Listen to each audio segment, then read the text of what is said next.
Right, let's begin then. Let's all bring our palms together to make our sincerest veneration to the Buddha, to the Dhamma and the Sangha. Let us take a moment to observe the precepts and seek refuge in the Noble Triple Gem. As we engage in this wonderful act of reverence, let us remind ourselves that this is not a mere mark of our obeisance or our piety, but this is more a pledge of allegiance that we take to the truth, ultimate bliss, and the practice that we must all engage in. With that in mind, let us take this moment to observe the precepts and seek refuge in the Noble Triple Gem. Let us also make use of this opportunity to invite countless sentient beings in the 10,000 world systems out there. And as we do so, let us remind ourselves that in this infinitely long journey of samsara, they will all have been parents to us, friends of ours, siblings. In one way or another, they will all have come into our lives and have made it better for it. This is our opportunity to repay a debt of gratitude to all of them. So with all that in mind, let us now commence today's proceedings by chanting the Namaskara, seeking refuge and observing the 5 precepts. Please repeat all together and with me. Namo tassa bhagavato arahato samma sambuddhassa. Namo tassa bhagavato arahato samma sambuddhassa. Namo tassa bhagavato arahato samma sambuddhassa.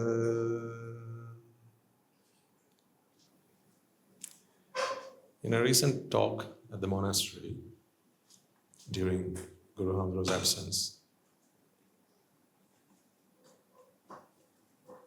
I explained to the gathering of devotees, the Ingirians, shall we say. You are the Rajagirians. Together you are the Yatagirians. On account of what we have to do to help you realize freedom from suffering. Yeah? Yatagirians. That's what we have to do. So in a recent talk, I explained to them the standard that I expect. There you go. Supadeva. So if that was your phone, would you please mind setting it on silent? So I recently explained to them the standard that I expect from an individual who claims to want Nibbāna. So there's a certain caliber of individual for whom this is within reach. And what the Dhamma is truly there for. And I explained it to them by using an analogy. And I will share that with you today. It was just on the spot, but I thought to myself, that's a great way to express the kind of individual that I expect you to be. If you are telling me that you are dead serious about Nibbāna, and if you're here because you want Nibbāna, this is the kind of person for whom Nibbāna becomes a reality. What is that kind of person? Let me tell you. I said if ever one would come up to you and spit in your face, it's one of the lowest forms of treatment that you can expect from someone, right? They can tell you off, they can shout at you, scream at you, use offensive language, but then there's not much more that is less than or more undermining and more disrespectful than what? To spit in someone's face. Not in any other part of your body, on your face. If someone were to come up to you and spit on your face, I expect you to not retaliate and not react in any other way besides using your left hand, not the right, using your left hand to wipe that spit off of your face.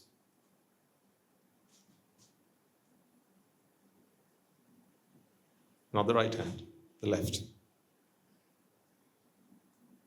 That is the only response I expect from you. So then, of course, there's a question in the audience.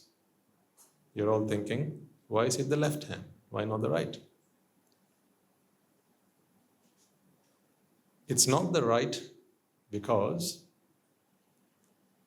a few moments after they have spat in your face, perhaps just a few moments after, it's still in the heat of the moment, they realize that they need a favor from you. They need something from you. Perhaps they need your help, a helping hand.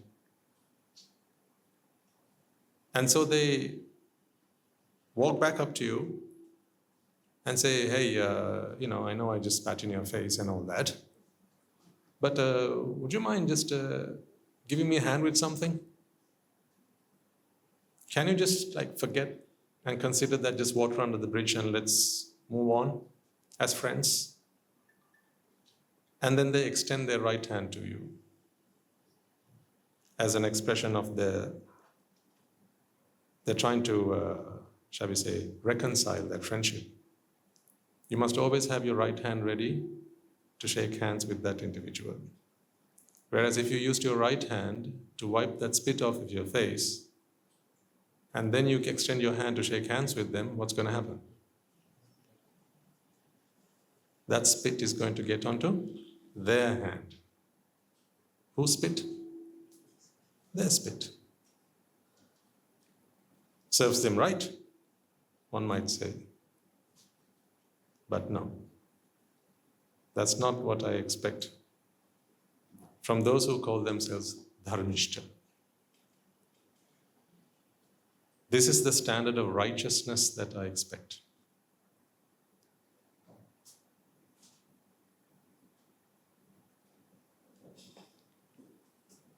That is where I want you to be.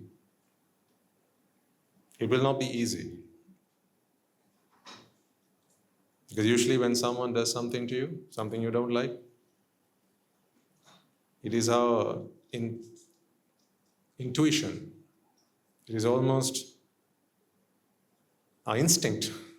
Instinctively, we want to do something back to them, retaliate, an eye for an eye.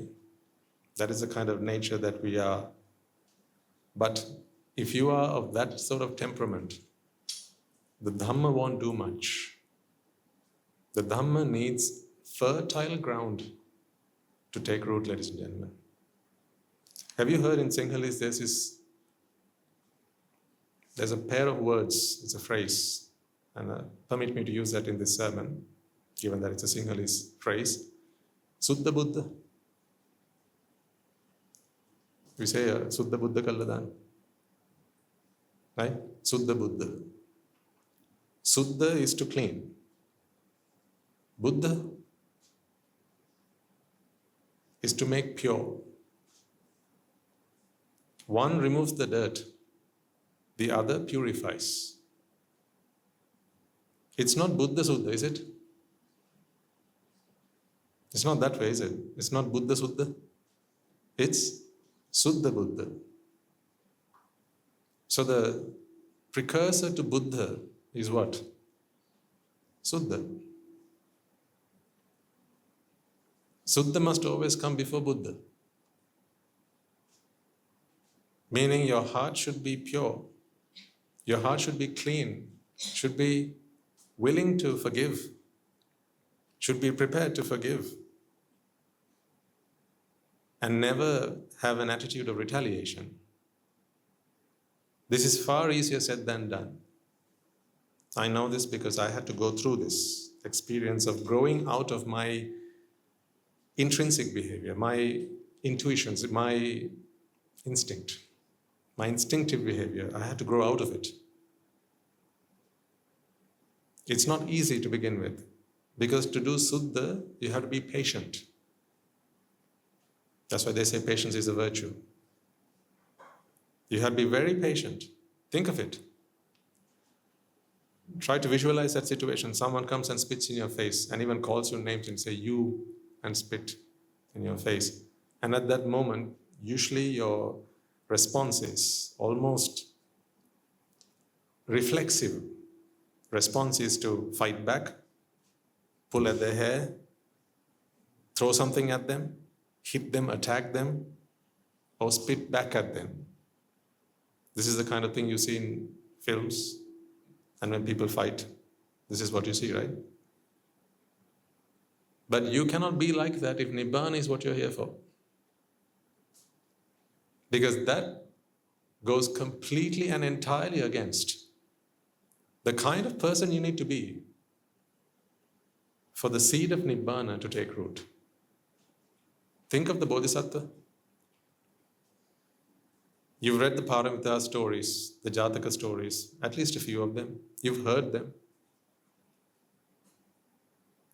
Every time someone would walk up to them and leave them in adversity, treat him with adversity, he never retaliated.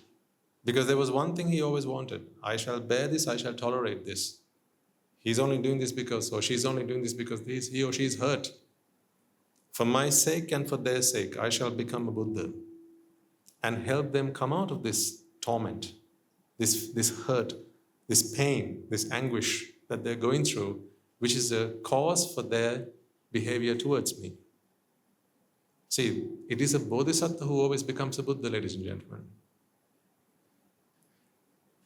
Please remember that, please understand that. Before you become a Buddha, there are three types of Buddhas. A Samma Sambuddha, a Pacceka Buddha, and Arahata Buddha. Meaning there are three types of Bodhisattvas.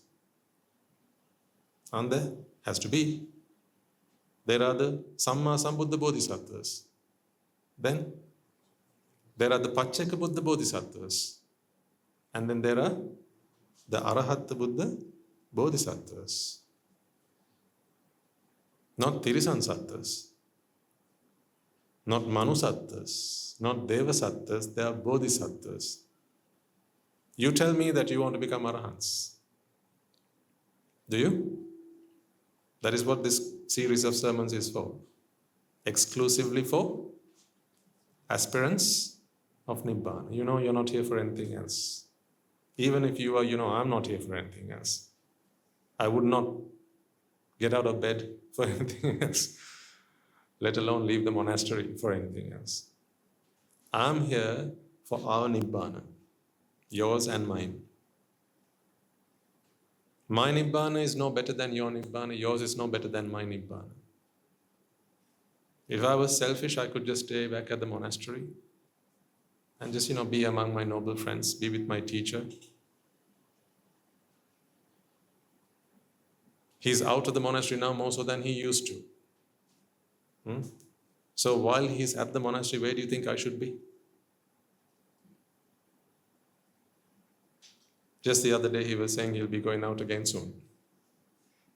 I think in a couple of weeks' time. And then he says the next year he's going to be out more so than he used to be, or he used to in the last year. So then the opportunity that I have to be with him, where do you think I should be? With him. He's the reason I came to the sasana, for my Nibbāna, of course, but I wanted a teacher to get that done, and now my teacher is here. So if I'm sane enough, that's what I ought to be, or that's where I ought to be. So why am I here? Because I like the fame. I'm here for your pirikara.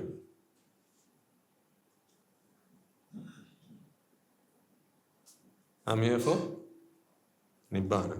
That's what I'm here for. Because when you tell me that you want to become Arahants, I believe you. I hope you're not lying.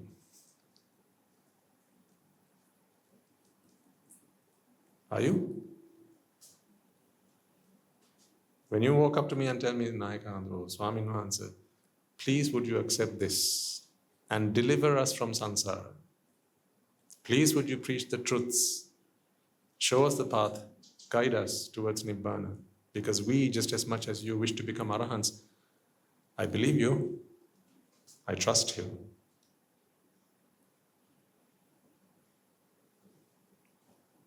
Or have you got me fooled? Hope not. Therefore I'm here. Because your Nibbāna and my Nibbāna, to me, they're equal. So then, if you want an Arahathood, if Arahathood is what you aspire to, ladies and gentlemen, it's only an Arahat Bodhisattva who becomes an Arahat. So what are the makings of an Arahat Bodhisattva? That is the most important question to ask. What are the makings of an Arahat Bodhisattva? Let's put aside Samma Sambuddha Bodhisattva. Right? Anyone interested in that? You might as well leave the room, because that's not going to happen in this era. Pacceka Buddha Bodhisattvas, my help is not going to be of any use to you, because you have to achieve that on your own. So the only ones who have to remain here really are the Arahatta Buddha Bodhisattvas. Agreed? Okay. So if we have then a room full of Arahatta Buddha Bodhisattvas, what are the makings of an Arahatta Buddha Bodhisattva?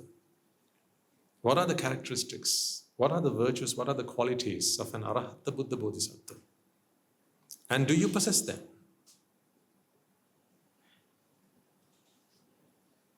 Have you instilled those values? This is the test. This is why I have just described to you one of their characteristics. If someone were to spit in your face, never use the right hand, because the next moment they might need your help. And they might need you to extend your hand so that they can grab yours and rise up, because they have fallen. Therefore, always use your left hand. Wipe that spit and then put it behind your back until you have an opportunity to wash your hand. Must they fetch the water for you? Must they fetch the water for you? Is that a demand that you're going to make? No. If they wish to offer some water to you, let them. Only if they do it happily, then let them. But that is not a demand of yours. So you understand the analogy now, right? That was just an analogy. Now apply that into the various walks of your life, the various situations, scenarios that you come across in life. Think about this. Use that analogy and apply it into the various experiences, scenarios, situations that you have in life. Are you still short-tempered? Do you still have a short fuse?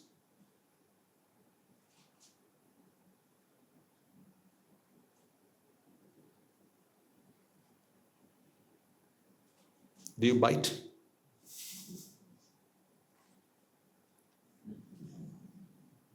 Do you have claws? Do you just grow them, just in case? Huh?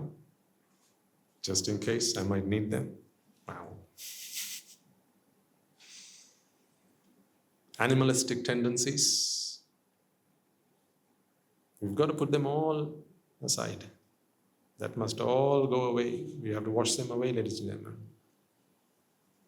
Anuttaram Punyakettang is where your Dhamma starts. That's where the seed can be planted. Because when we first walk in, it's just a thick jungle. All sorts of animals. This is the mind I'm talking about. The mind is just a jungle of all sorts of animals. In there you'll find foxes, tigers, jackals, vultures, bears, big grizzly bears. Right from those beasts to little insects like termites and ants. All of that. Ugly earthworms. All of that you will find in your mind as you first take your first steps. If you try to cultivate anything on that soil, nothing's going to work. It just won't happen. The effort that you put in is not going to be worthwhile. Therefore, the first thing that you have to do is to clear out the thicket. Clear it out. Let the sun fall. Let the sun rays fall. Let the sunlight fall.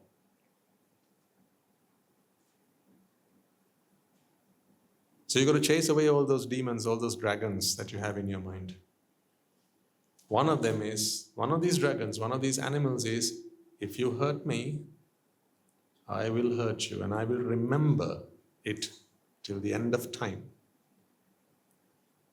Sometimes you don't say it, but that is the attitude that people tend to have. Do you still hold grudges?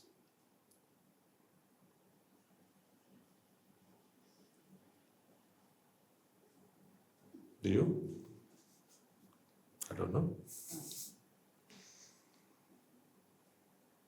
Ask yourself. Are there still people who you would rather not come across? People who you would never consider helping?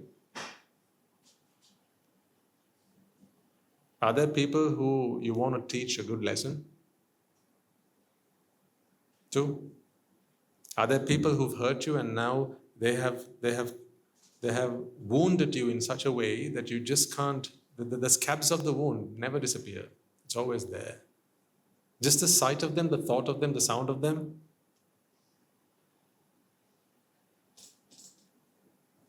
And the pain of the wound appears again, and you are reminded of all that they did to you. And when given the opportunity, you attack. Sometimes verbally, perhaps not physically anymore because we are civilized, but verbally, silently, diplomatically.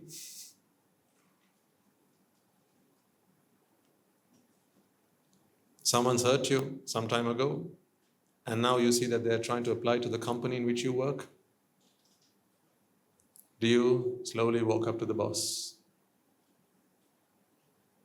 or the recruitment department and say, that guy, he's no good. But why? He's got the qualifications. No, he's no good. Don't take him. Trust me, take my word for it, don't take that guy. And then you cook up a story, make up tales, just so that you can take your revenge. Do you still take revenge? Don't nod. I don't need your nod. Nod inside, either this way or that way. Nod to yourself. Do you still take revenge? Do you have a list of people to whom you want to teach a lesson before you die? You know those must-see movies before you die? Must teach a lesson before I die? Is there another list? It's okay if you're like that. It's just that Nibbāna won't work for you. That's all I have to say on that matter. Nibbāna won't work for you. So for your sake, if not theirs, ladies and gentlemen, it is high time that you make yourselves better. Better yourselves. Let go of all that. Put that dirty linen to a side. Take it off, put it to a side, cast it away, and start afresh. But I know that this is difficult. I know this is difficult. But what is difficult is only difficult until you try. And because it's difficult, we have the Dhamma. The Dhamma is here to help you do it, to achieve it. One Saturday I explained to our people the Dhamma, but why? Why do you need the Dhamma? The Dhamma is not just something we have to study. The Dhamma is here because we have problems to solve. We feel greed, we feel lust, we feel anger, we feel resentment, we feel disappointments. We still feel that if someone attacks, then I must attack back. I must fight back. If you still feel that, then the Dhamma is here to help. If you don't have any of these, then you don't need the Dhamma. So the Dhamma is like medicine. It is medicine really to the wounded mind. So if the mind is wounded, then that's what the Dhamma is here for. I will share the Dhamma with you today as well, just as I do every other day. But I need you to understand why the Dhamma. So if you are that kind of person who, when someone spits in your face, you can wipe it off with your left hand so that you keep your right hand always clean, so that you can shake hands with them and move on. If you're that kind of person, but you know it's difficult to do, you know that that's not what your inside of you is burning when you do that, it's very difficult to do that. You know it's the right thing, but the right thing is not always easy to do. Right? It's difficult, it's very challenging. Then I have the Dhamma to help make it easier for you. So there's a fire. First you must decide that you want to put the fire out. Then I will give you the extinguisher. If you don't want to put the fire out, why bother with the extinguisher? What is the Dhamma? The fire extinguisher. You must first be decided that you want to put out this fire once and for all. What are these fires? The fires of daily life, right? Fires of desire, fires of lust. You walk into the kitchen and there's something cooking and you want to take some of it and put it, stick in your mouth for no reason at all. That's a fire. The fire on the cooker is easier to put out than the fire that rises in your mind when you see something's cooking, when you smell something nice is on the cooker and you want to have a bit of that when there's no real reason or need for you to have it. When you open the fridge to get out the milk, but in the fridge is also something else. What that something else, only you know. Because it's something for everyone. Whatever it is, that something for you is the something that you have in the fridge somewhere. So you take the milk out to make your tea, but also the other thing comes out at the same time. Why? That is because of the fire of desire. If you want to put out that fire, I have the fire extinguisher. If you still have a list of people with whom you have a grudge, people who you feel did wrong to you, and today you are not happy with them, you will not look at them, you will not smile at them, and even if you do, you can't put a real proper smile. You have to fake a smile in their presence. Because the thought of them, the sight of them still hurts. If you are that person, then I have the fire extinguisher, if you want to put that fire out. But if you want to keep that fire, if you want to keep nurturing that fire, right? If you want to be the way you are, then there's no use of a fire extinguisher. Some people, they want to hold on to their anger. I don't know if you've come across people like that. That is the fuel that keeps them going, their anger. They identify themselves with their anger or by their anger. It is part of their identity. I'm the angry one. Like the Buddha is the perfect one, he's the angry one.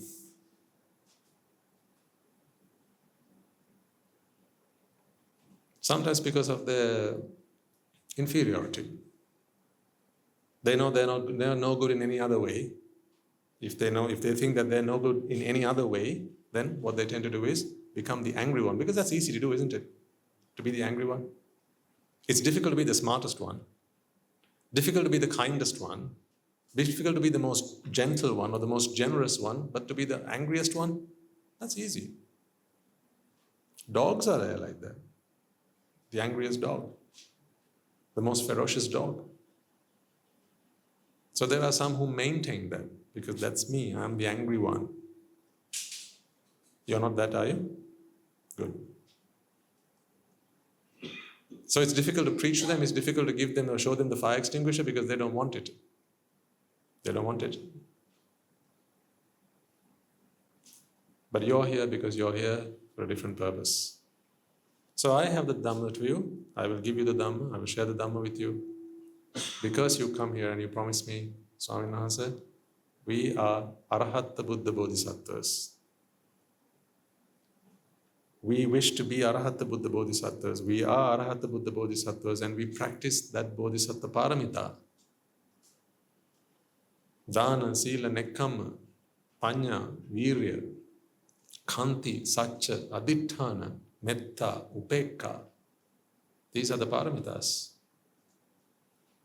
Without them, not a snowball's chance in hell that one can become an Arahatta Buddha, ladies and gentlemen. Dhana. Wow. Dhana is no easy thing. See, Dhana and Dheema are two different things. Dhana, Dheema is to give. I give to you is Dheema. Dhana is I let go. And no longer consider that it was my gift to you. Because typically when you give something to someone, you check, you go back and check whether they use it. You go back and check that whether they use the one that you gave them. You go back and check that they haven't given it to someone else. Because it has some sentimental value. So if they value you, then surely they must value the object that you have gifted them, right? So it must be in their possession. Sometimes you become their biggest headache after you give something to someone. I mean, it's typical around the Urdu time. Because you take this Urdu, Kavili and so on, you go places. Right? Just imagine you bake a cake at home. Right? You're the only one who bakes that cake in the entire neighborhood. You bake that cake, that's your signature cake. You bake that cake and you give it to your neighbor. Okay? Around 6 o'clock, 7 o'clock, you have some people, some other neighbors come in. And guess what they bring with them?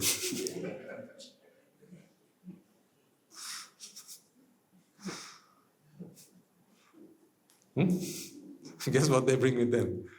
The cake that you baked. That was not available in the shops. The only place it could have come was from your oven. And you only gifted it to your neighbor, and now it's gone the rounds, and it's come back to you. You tell me, ladies and gentlemen, what kind of emotions do you have at that time? Do you go, Ane sadhu sadhu?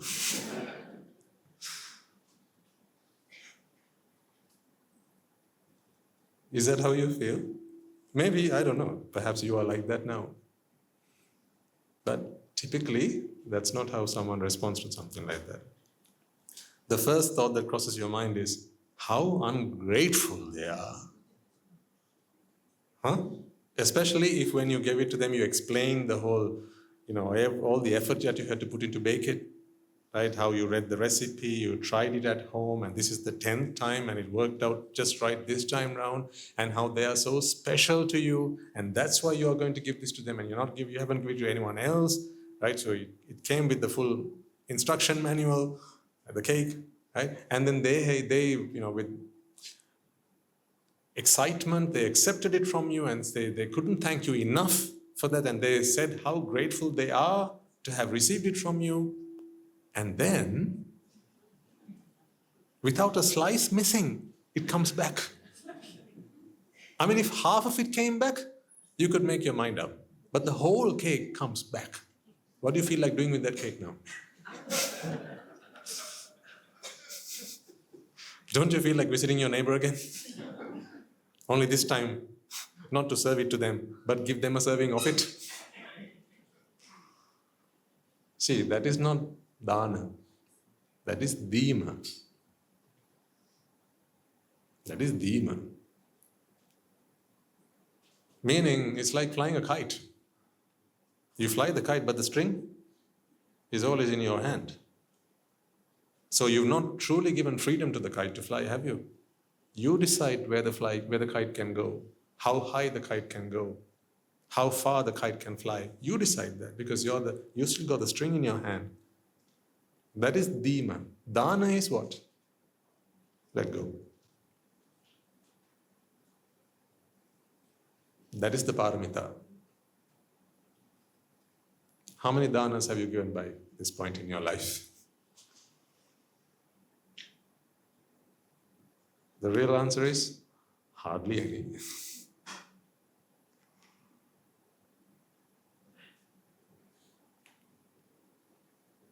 Very few and far between do you find someone actually giving a dana. Typically it's a dheema. I give, but with strings attached. That's the difference. Giving with strings attached and giving with no strings attached. What becomes the paramita is giving without strings attached. That is the Arahatta Buddha paramita. But if you want the Sakviti Raja paramita, that's it. For that you just give. Give with strings attached. If you want to become the richest person in the world, one day you want to become the richest person in the world, give with strings attached, no problem.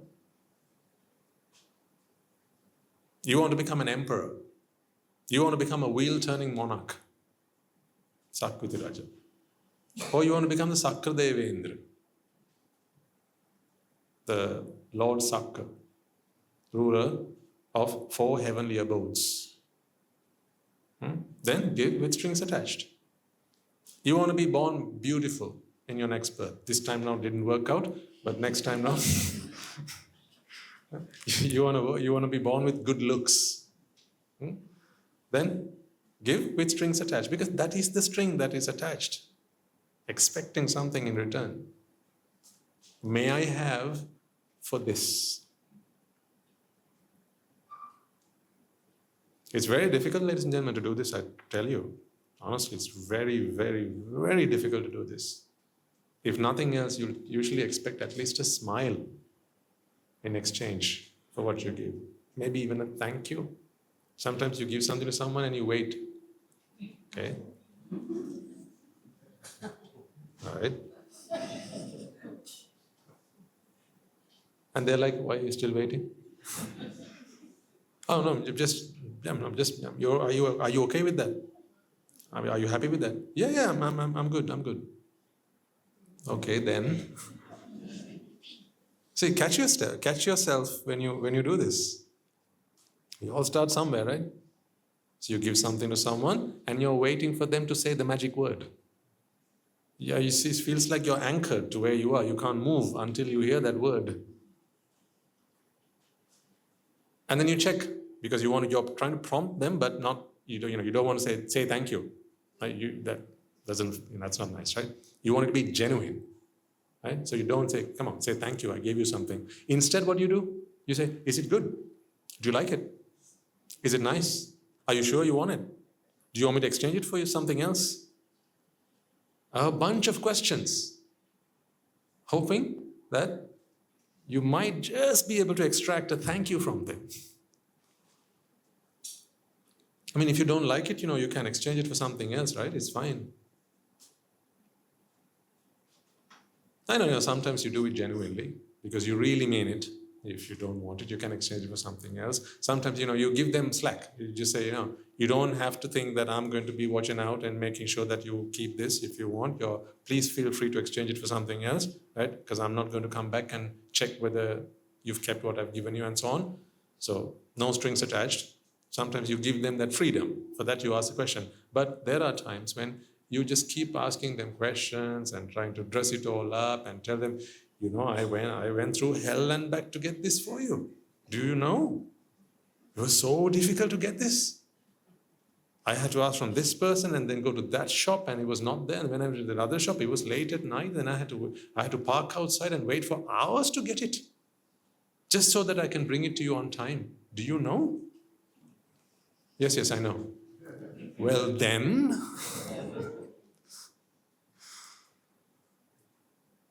Sometimes we're just thirsty for a thank you. That is not without strings attached. That is with strings attached. There may be occasions where you have helped someone to get a job.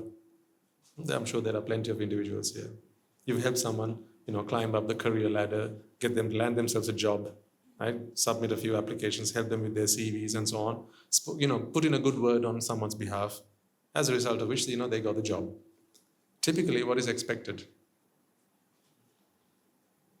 A phone call. To do what? To thank you, right? So you get to hear that they've got the job. It's been a day now. It's been 2 days. It's been 3 days. It's been payday. But no call. No letter. No card. No nothing.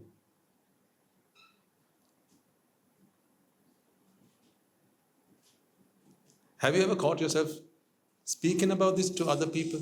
I helped this man do this. Not even a thank you from him. He didn't even come back and even just not even a phone call. And that's the least I would have expected.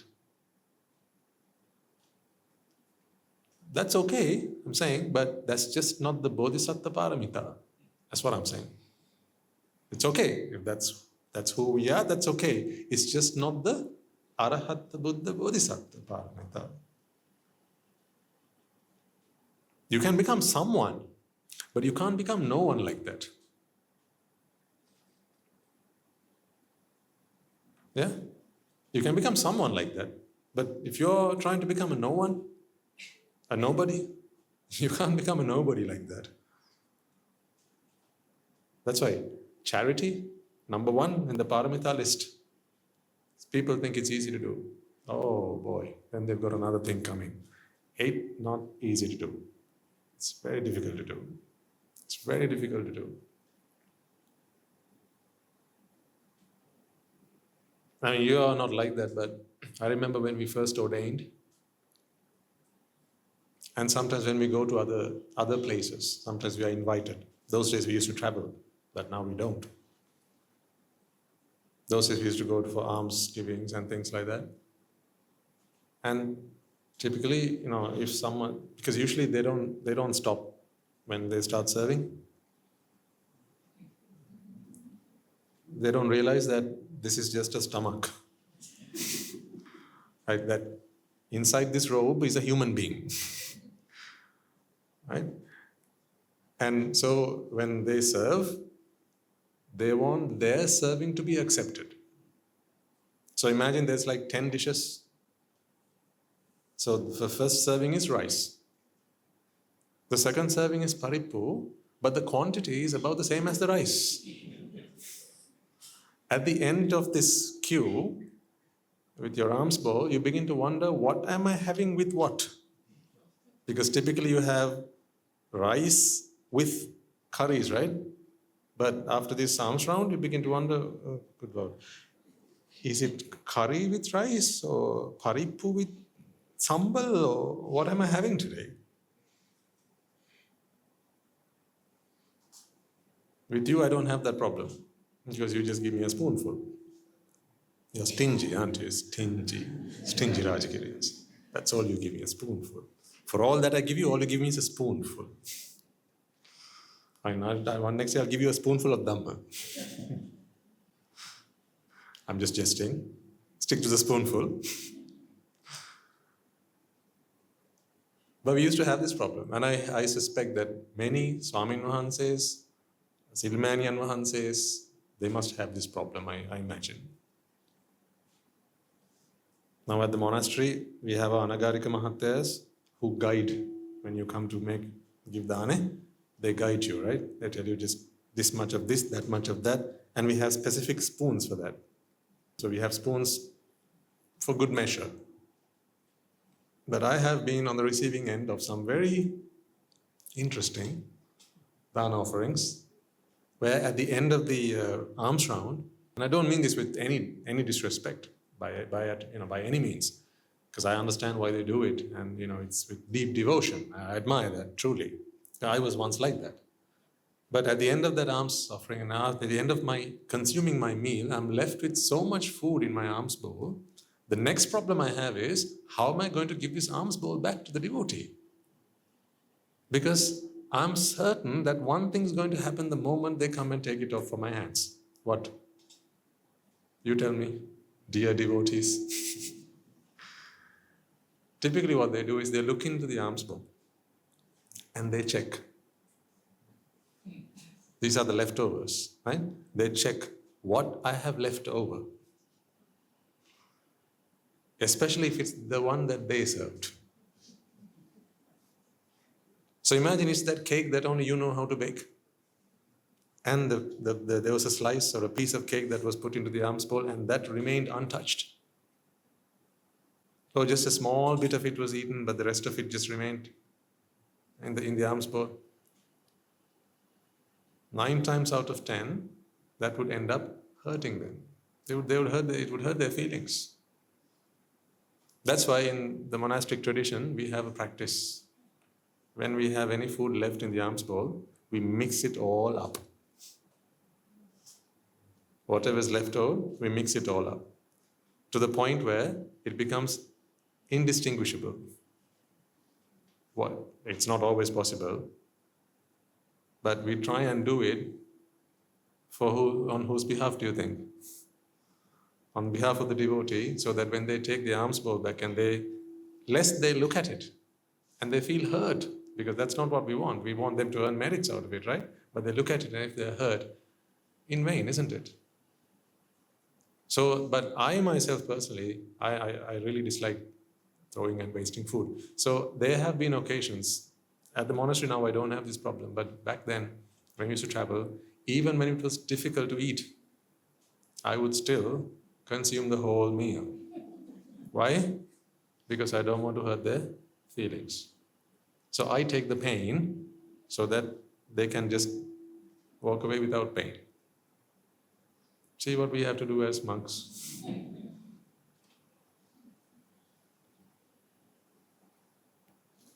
Are you going to tell me that that is a dhani?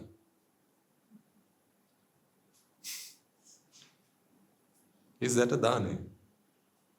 That is not a dhani. That's a dheema. Strings attached. So what we should do is, when someone rings up or comes to the monastery and says, I want to offer a dhani, we should ask them, with strings attached or without strings attached? Right, so we should have it in two versions. So if it's with strings attached, we must send some Swamin Wahanses who can take a good meal. Where there are some Swamin Wahanses who can't eat much. So no point sending them, because if it comes with strings attached, then we have to be very careful about how much we take into alms bowl, as well as if there's any food left, then we have to make sure that it's either all mixed up so that it's not distinguishable what they have served, or take the whole meal and leave the alms bowl empty. So these are some of those challenges. But the point is not about the challenge. The point is about charity, giving. Giving with strings attached and giving without strings attached. There's a very important distinction between these two things, ladies and gentlemen, and I want you to understand the difference between them. Because one is not a paramita. One is just merit. I don't deny that there's merit. There's plenty of merit in giving with strings attached, but that's pure merit. It will not help you become the bodhisattva, become the arahant that you want to be. For that, giving must be given without strings attached. Easy to do or difficult to do? Very difficult. It's particularly difficult because we have a sense of self. What about me? Is a question that always comes into our minds. What about me? What about mine? What about the one that I cooked? What about the one that I served? I put in a lot of work for that. Aren't I special to you? Is what your mind always screams out loud, asking the other person.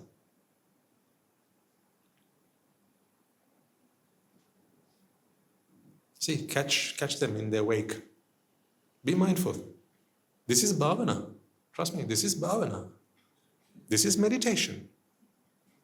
If you can always be aware of the thoughts that go through your mind, you don't always have to sit cross-legged, eyes closed.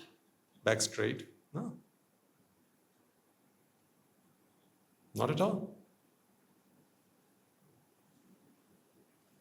To meditate is to contemplate. Observe your thoughts.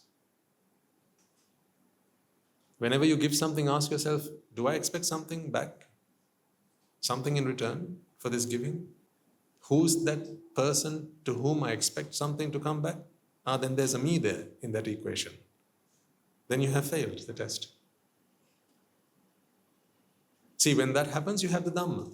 If we talk about the sense of self, I talked to you and explained to you how this is just a cognitive phantom and all these things, right? So when you catch yourself as it happens, that is the moment to apply the Dhamma. Bring in anicca, bring in dukkha, bring in anatta, and kill the demon. The moment you spot that it's going on in your mind, I'm expecting something in return for my giving, kill the demon. That is when you need anicca, dukkha, and anatta. So what else is it for then, if you don't use it then?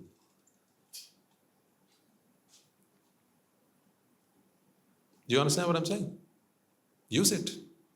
This is a weapon to use. This is a tool to use. And you must. The more you use it, the sharper it becomes, and the better you get at it. So I'll explain the Dhamma to you again today. In other words, in other examples, using other metaphors and similes and so on. But for what purpose is what matters the most, ladies and gentlemen. Dhamma for the sake of the Dhamma is really pointless. Then you become like Potila Hamdru. Potila Hamdru lived in the time of the Buddha. He was there in the times of previous Buddhas. We know this because our Buddha said so. But he'd spent so many years learning the Dhamma, but not assimilating the essence of it. He had not applied what he had learned. To become a Sotapanna is the day on which or from which you begin to apply the Dhamma. If you don't apply the Dhamma, then typically that's because you have understood it but not comprehended it. You understand the logic of it, but it has not become part of your system.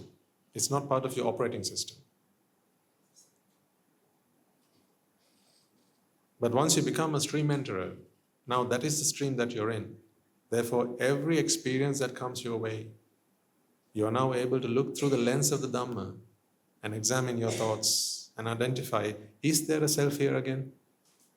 Because you know that there is no such thing called a self. This is only the effects of causes, right? That's where that knowledge becomes useful, comes handy.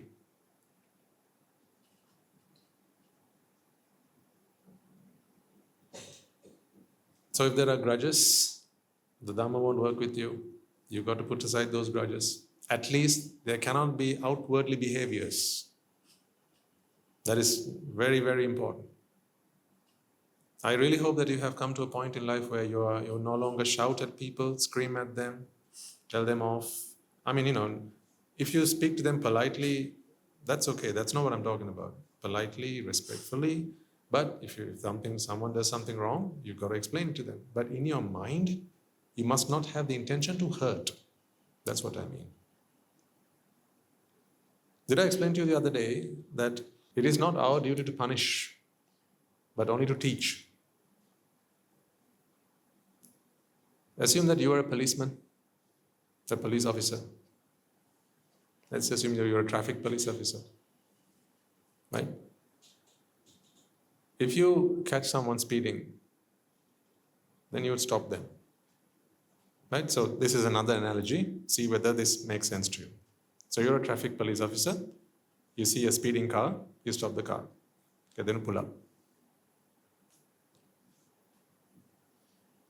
Your job now is to do what? You can do one of two things. Okay? I don't mean what does the Constitution say, what does the law say. I mean, in this scenario, think of it, the difference between a punishment and a teaching. You can either punish this individual for having sped. You can punish this individual, the driver of the vehicle, for having sped, gone over the speed limit. What good does that do? I'm not arguing or debating the law here, so please don't put me behind bars. This is not contempt of the law or anything. Right? I'm just asking the question. This is a very logical, reasonable question, I hope. What good is it now to punish an individual who has sped? Can we go back in time and then undo what has already been done and get them to drive back that stretch of road but within the speed limit? Is that achieved when you fine this individual or punish them? Do you think if you fine them or punish them, they're going to leave happy? Is that going to happen? Have you ever been very delighted to receive a fine? Yeah, you got a fine today. All right. But what if your job description was not to fine or punish, but stop them as they're doing their wrongdoing, to prevent what might happen next if they continue to do what they are doing? Just think about that for a second, ladies and gentlemen. Because now they're speeding up along the way, the highway, the motorway, whatever, on the road, on the street, and you stop them. But you stop them anyway. You stop them and say, "Sir." Do they say sir? I don't know. Who says sir in that conversation? That's debatable. But if I made the rules, that's what I would do. So the officer says, "Sir, madam, do you know what I have stopped you for? Do you know what I have stopped you for?" Well, I must have violated some road rules. What was I doing? What wrong was I doing? Well, the speed limit on this road is 45, 50 kilometers per hour. You were doing 60.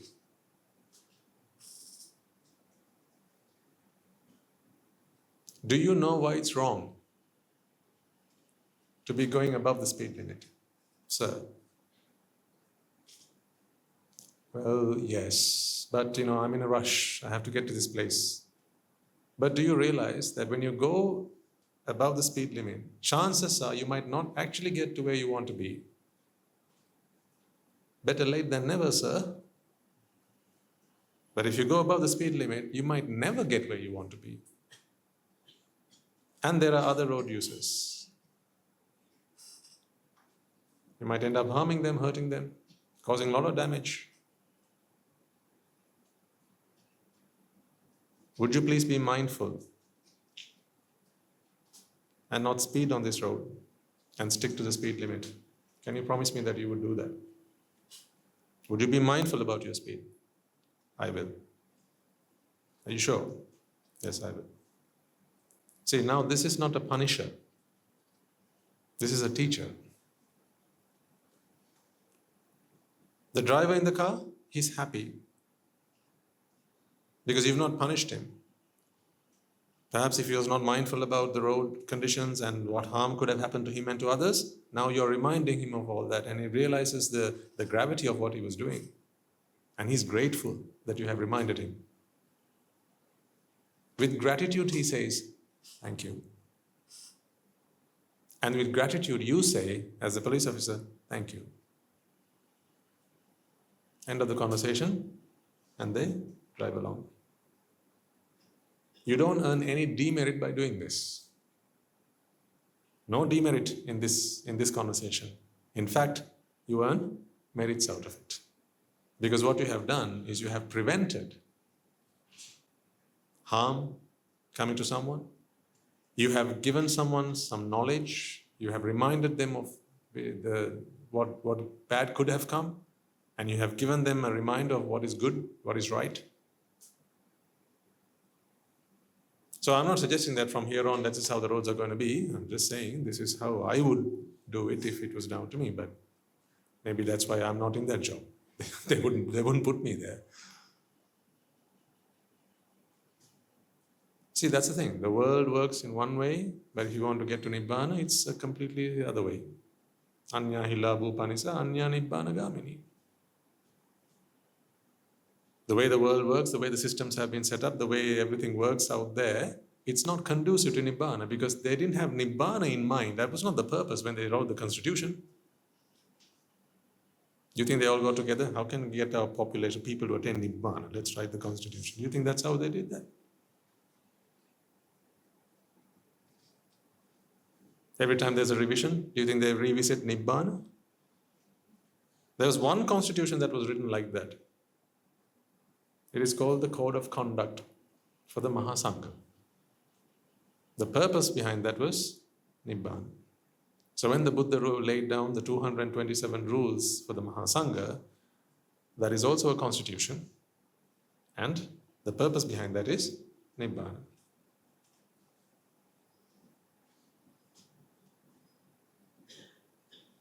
So I just want you to take the essence of that story, that's all. I'm not suggesting that if you do become a police officer, by some stroke of luck, a traffic police officer, right, that from there on you follow my instructions, because I'm not the one giving you a paycheck at the end of the day, right, that you have to follow whatever rules, systems, regulations are out there, right, follow the norms. But if I ever hired you, I would not hire you as a punisher, I would hire you as a teacher. In the sasana, we only have teachers. Because we don't need to punish someone, they punish themselves, don't they?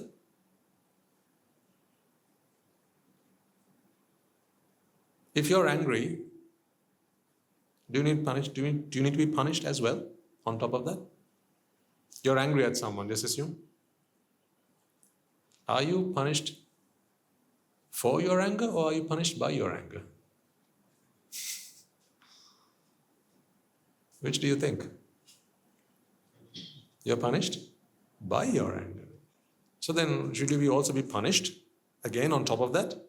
No, you're already punished. That is the punishment you give yourself. Anger is a punishment that one gives whom?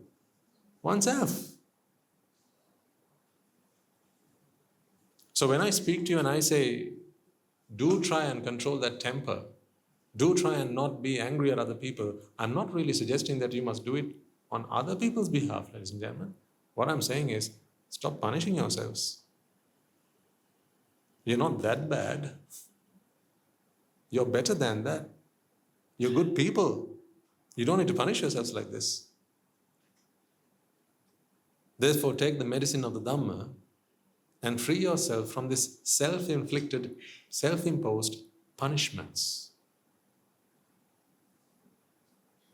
So all these negative emotions like lust and desire and anger and jealousy and greed and resentment and repentance, all of these are emotions of self-inflicted, self-imposed punishments. Actually, it's, in one word, it's kind of like suicide. You're killing yourself. You're killing your happiness. That's what you're doing. You're killing your happiness. So I'm here to try and stop you from committing suicide.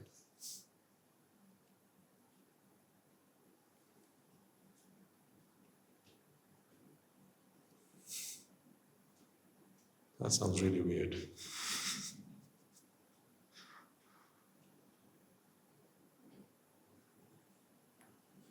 So, are you the standard that I expect you to be?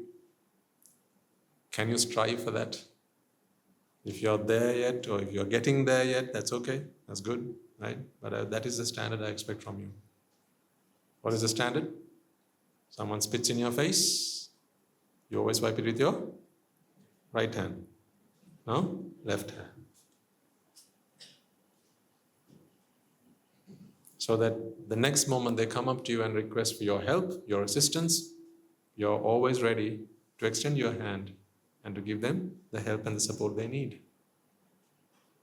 So that you don't get their spit back on them.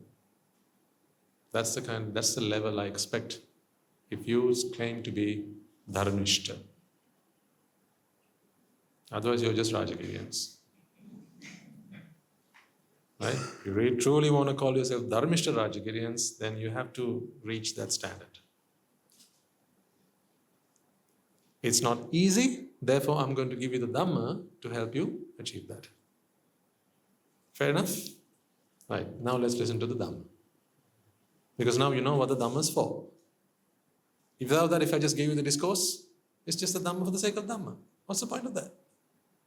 Then you will take down notes, you'll remember it, you'll memorize it, and then what's the point? You get a Dharmacharya certificate. What's the point? I'm not here to make philosophers out of you. I'm here to make good human beings out of you. I don't want philosophers. People who can truly love the world. Truly, altruistic love. That is what I want from each and every one of you. Love everyone just as you love your own child. Your only child. Not your own child, but your only child. Love everyone as you love your only child.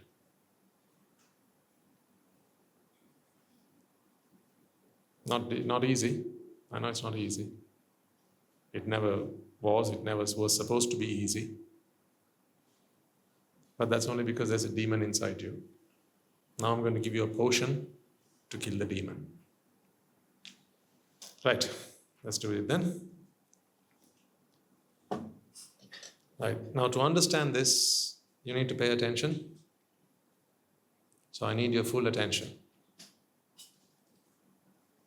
Freshen yourselves up if you need to. Sit upright, straight. Up.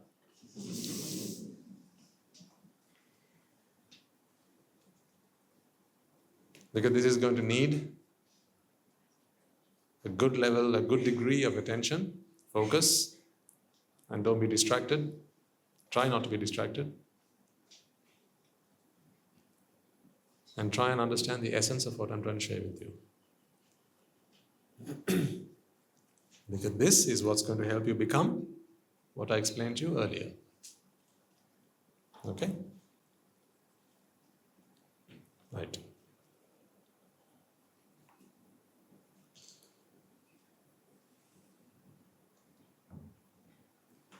What is this? A mug, a cup, whatever. This is a mug? Mug. It's a mug. Why do you call it a mug?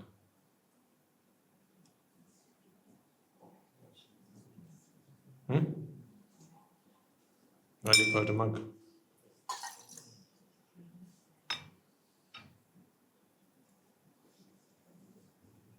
Why do you call it a mug?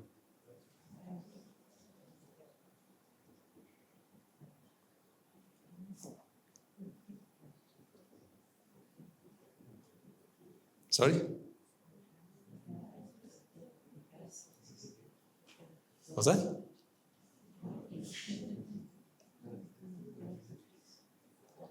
Because? Okay. It can contain liquids. You could use it to drink water. In fact, I use this back at the monastery. This is what I drink my hot water from. I have a flask. This is what I drink my hot water from. So, I want this back. Don't take it. This is a mug. Yeah? Okay.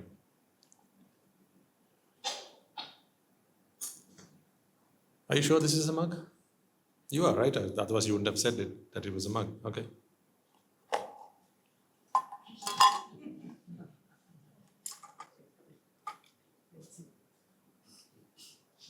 It's a what? It's a mug. But you just said it was a mug.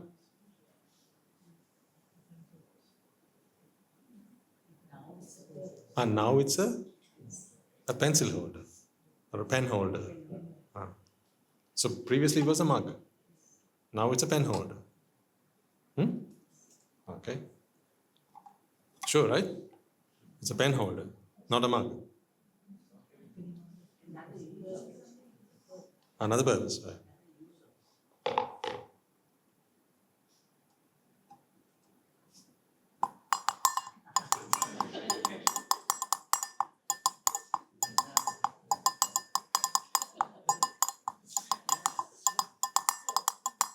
What's this? A pen holder? Huh? A drum? Oh, I thought it was a pen holder, sorry. I must have misheard you before.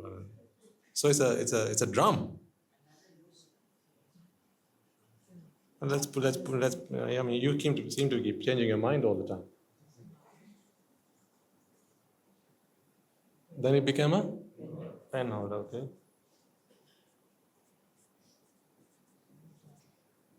Then it became a drum.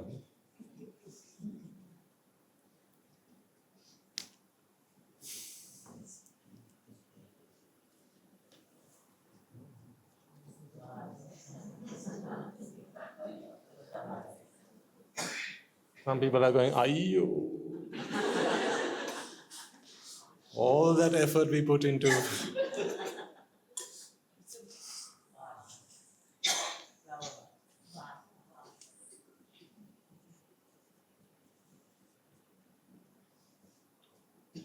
Come on, please make your mind up. What is this? What is this, man? What is this? So if you started with a mug.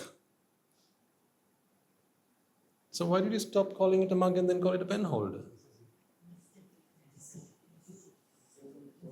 Okay, so now there are newcomers here. They're wondering, okay, where is this going? Then there are regulars here who are throwing out answers, right? Because like, okay, I get it, Swami, no answer. Right. Now what I want you all to do is to answer, but silently. Answer each of my questions, right? Don't not answer them, but silently. Why silently? Because I don't want you to give the answer scheme, marking scheme to everyone in the room. Because they must also do the test on their own. Because this is one of the best ways to understand something, when the answer comes from within. When you hear the answer from someone else, you remember it. But if you can get it to coming from within yourself, it becomes your conviction, not just a mere belief. Okay? So now think about what we just did there. When I casually held this thing up to you, I didn't even have to put the water in it. Immediately you call this a mug.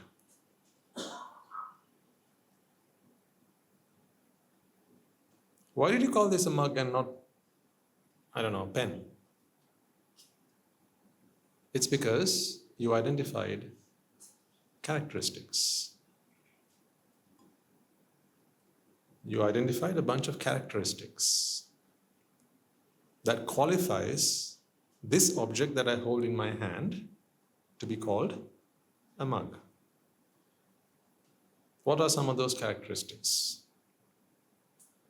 Now you can answer. Because that everyone's going to know.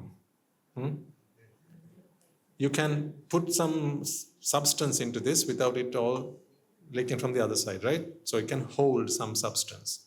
Therefore, it's one of the characteristics checked. Then it also has a handle. Typically, it's very convenient to have a handle. So usually when you have a handle of that shape attached to a container, so without that it still looks like a mug, but you might just call it a container. But when you put that thing on, now it becomes this is more characteristic of a mug. And the size is about right, isn't it? What if this was like a meter long? You typically wouldn't expect that from a mug, would you? So this is about the right size. So size-wise, again, characteristically, it is in the mug space. So this is very much mug material, isn't it? And then I, of course, demonstrated putting some water into it and drinking it. All of that then fits the bill. Therefore, you take it for granted. I choose my words very carefully, and I want you to pay attention to each word that I use here now. You take it for granted that this is a mug.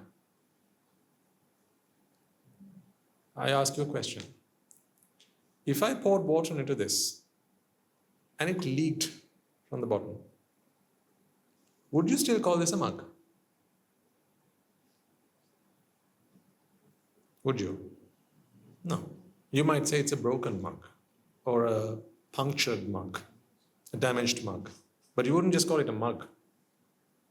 And then if I sort of turned it like this and I showed you that there were lots of little holes, like a sieve. What do you call this for the India thing? What's it called? Strainer. Strainer? String hopper mold. Mold? Where you put the pity and then, okay, the string hopper mold. So if you saw lots of little holes in it, you might think, okay, so what Swaminivas has done is he's brought one of the string hopper molds and put water into it, and now of course it's going to leak. No wonder, that's not a mug. That's what you use to make string hoppers. But this you take for granted as a mug.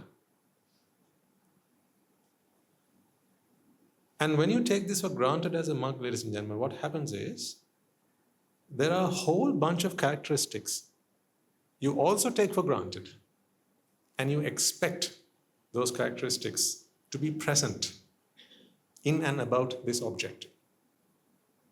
That's why you readily put water into this and expect for this container to hold it. And you expect to hold it by this handle, and when you pull on it, the mug to come with it, don't you? Just imagine if you pull that and you just like elastic, and this just stayed put.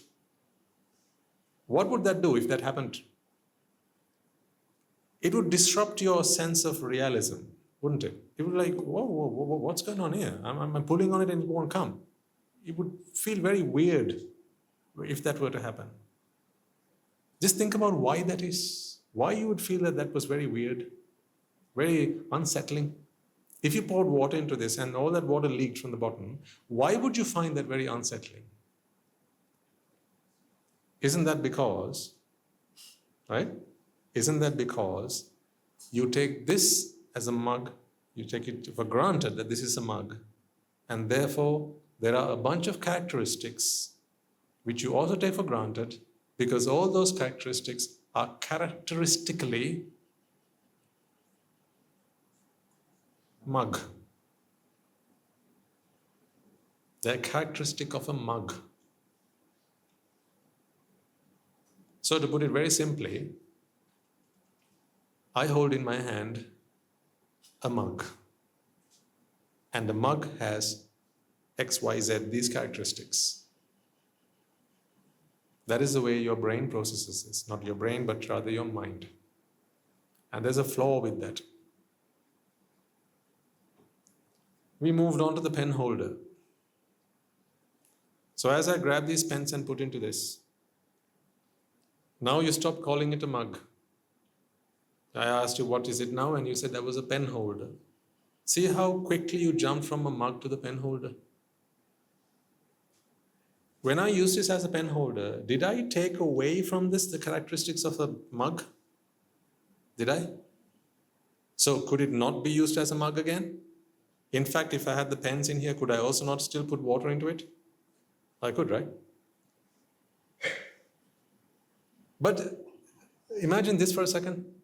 Just imagine that this object had been manufactured at the factory for the precise purpose of doing this,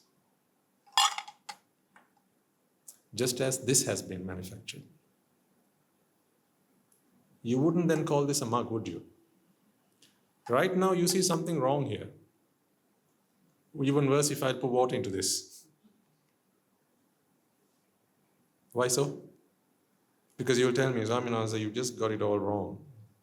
You put the wrong stuff into the wrong thing. This would be one of those questions you can expect to find in your scholarship exams, right? Spot the odd one out. And it'll be me. Because you've got the pens in the mug and the water in the pen holder. You'll say, that's just wrong. Think about why you think that's wrong. There's a reason for this. At the end, you will realize how all of this is relevant and related to what we discussed just a few moments ago. How this knowledge is going to help you do what? That. How this knowledge, we're just talking about a mug and a pen holder, and some water and some pens, right? So right now it might seem very remote, these two things, but we are gradually filling in the gaps. You and I, we are working together to fill in the gaps. Eventually, you will see how this knowledge is what's going to help you wipe the spit off your face with the left hand and extend your right hand with grace. With grace. Not with patience, with grace. But right now, these two things seem unconnected. But we'll see. Let's work out the connection between these two. The Dhamma is here for a purpose, not Dhamma for the sake of the Dhamma. Yeah, that would be simply a waste of time. Trust me. Right then. Why do you now call this a pen holder? Because it has the characteristics of holding pens. In fact, if I put these pens in like this and they dropped out the bottom the moment I put them in, would you still call this a pen holder? No. Just the same as if I put the water and the water just leaked out, you wouldn't call it a mug. If I put the pens in and they just immediately dropped out the other end, you wouldn't call this a pen holder. So you call it a pen holder because it holds pens. So what qualifies this object to be called a pen holder? The magic word is the characteristics.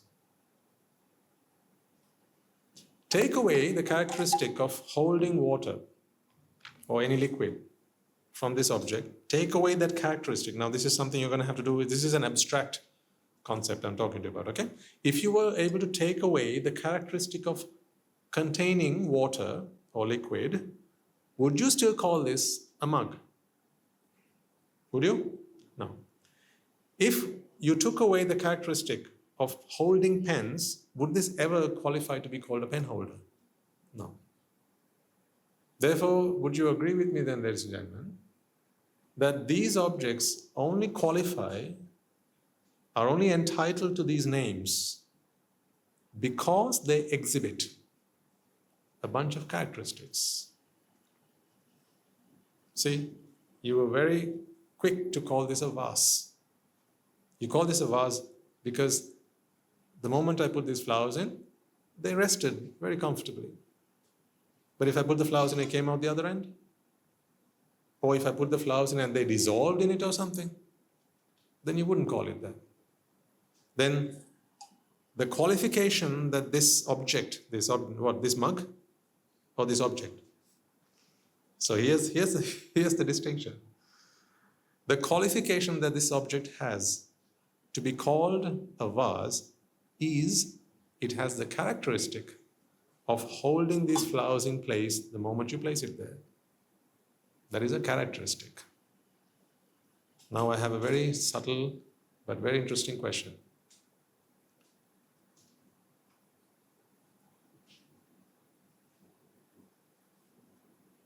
Is this a characteristic of a vase, or is the presence of that characteristic that qualifies this object to be called a vase? The first or the second? The second, indeed. Right now it might seem that they're both the same. To some of you, at least it might seem, Swaminathan is saying if A equals B, is A equal to B or B equal to A? Isn't that the same thing? It's not the same thing. I don't mean the same thing when I ask these two questions. Once again. What just happened there? What just happened there? Another was. In fact, if you saw this like this the first day, for the first time you saw it, right? There's one thing you would never have called this. What's that? A pen holder. You would never have called it a pen holder. You'd always have called it a vase. Don't you agree with me? Of course you do. But the first time you saw this had pens in it. Do you see how that sight, that perception immediately registered in your mind that this is a pen holder. And henceforth, from that day on, whether it liked it or not, this always had to be a pen holder, but from time to time used for other things. Such as now, Swami Wahanse, by mistake, dropped the flowers into the pen holder.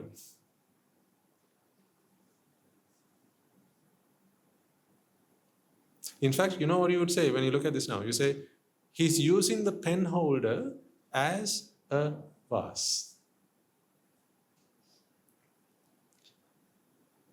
Gentlemen, aren't you using someone's daughter as a wife?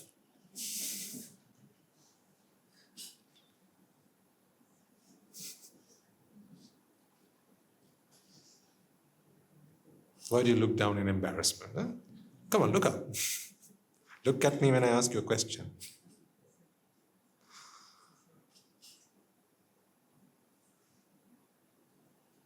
See? What am I doing right now?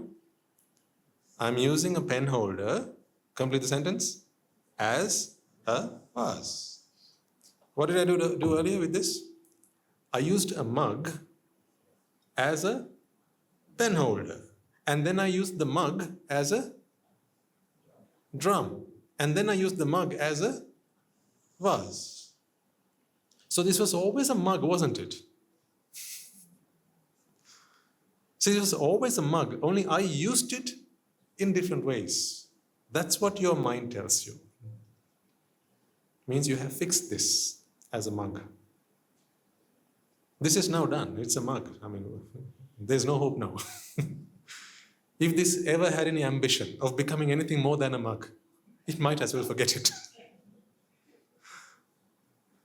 Because not under your watch can this ever become or grow on to become anything more than a mug. Paune? See, you just won't let it become anything more than a mug. I'm trying my best to give it more value, give it more recognition. See how good I am. I'm trying to put this here and say, look at this vase. Isn't it beautiful? And you're going, no, Swami, no answer. That's just a mug being used as a vase. Discrimination.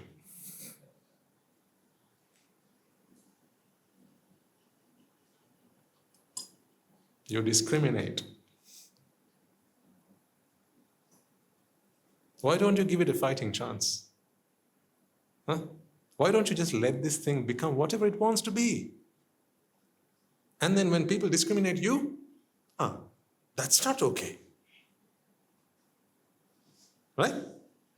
You will fight until the end, until you are free from discrimination. But this poor cup, this poor mug, as you call it, in my world, this is just an object.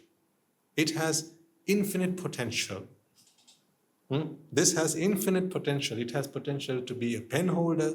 It has potential to be a drum. It has potential to be a vase, but you won't let it. Because no matter how much I try, you will always keep calling it a mug.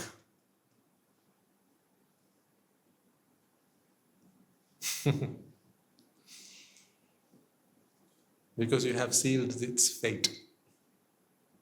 You have sealed its fate.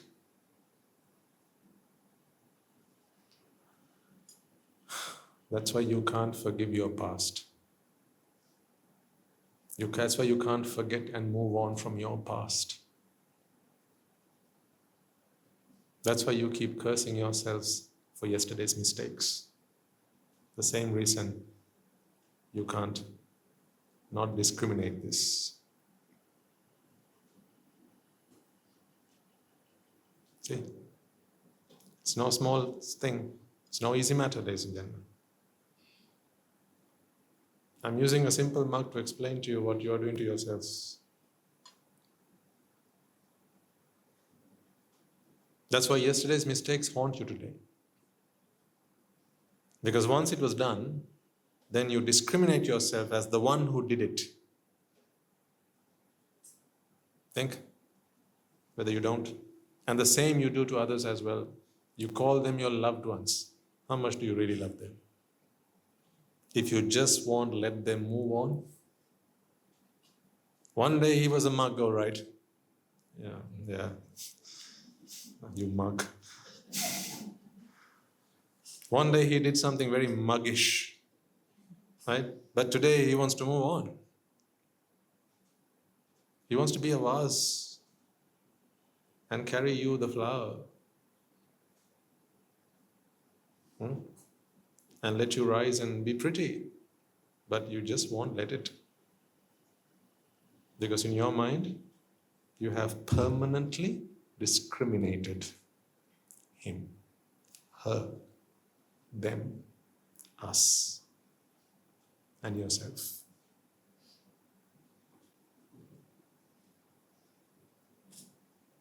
See, something simple to explain something very profound. Or would you rather me take the Tripitaka and give you a discourse on that? This is for me, Dhamma applied to real life.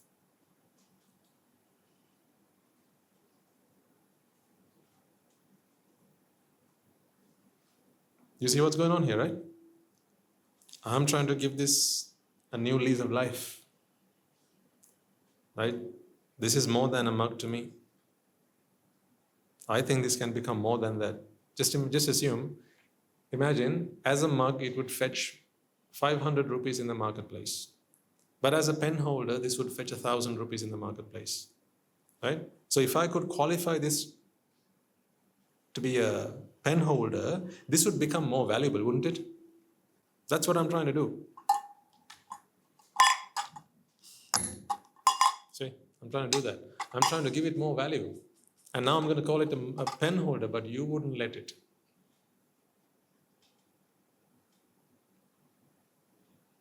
Because you can't let this move on from its past.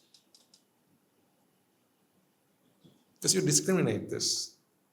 Because you say, no, Swami, no. So as much as it tries, this is not a pen holder. You can't fool us. This is just a mug trying to pretend to be a pen holder. So I can't give 1,000, I'll only give 500. In fact, I'll cut another 100 for trying to pretend to be something else that it is not. See? That's what you do.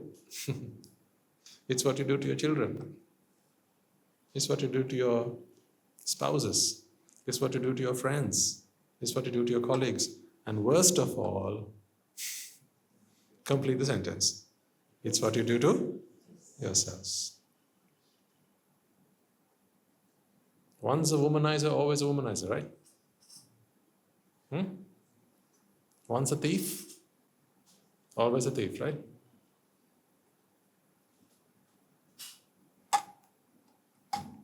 Fathers of daughters, I have a question. Fathers of daughters, put your hand up, fathers of daughters. Good.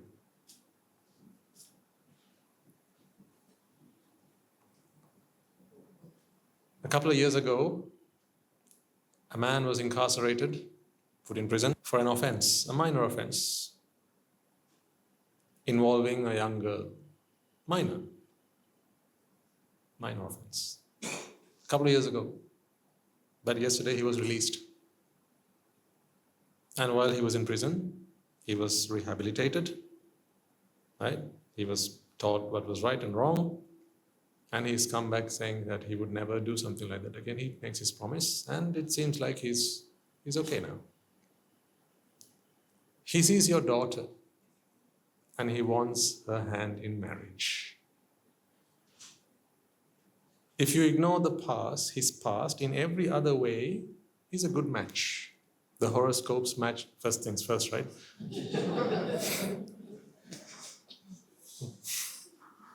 Okay. Horoscopes match.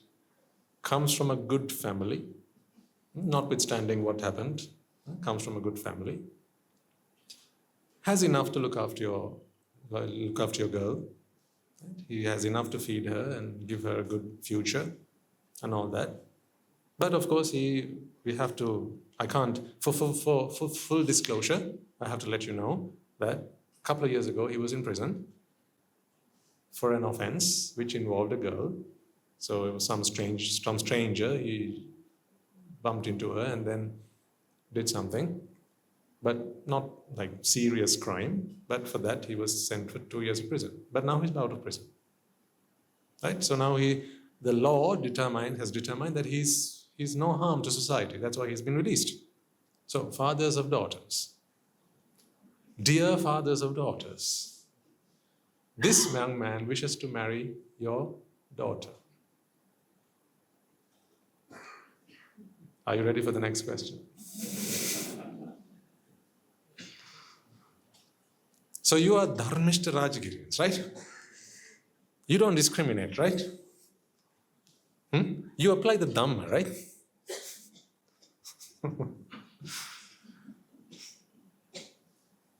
This young man wishes to marry your daughter. If everything else is a match, would you give your unreserved consent?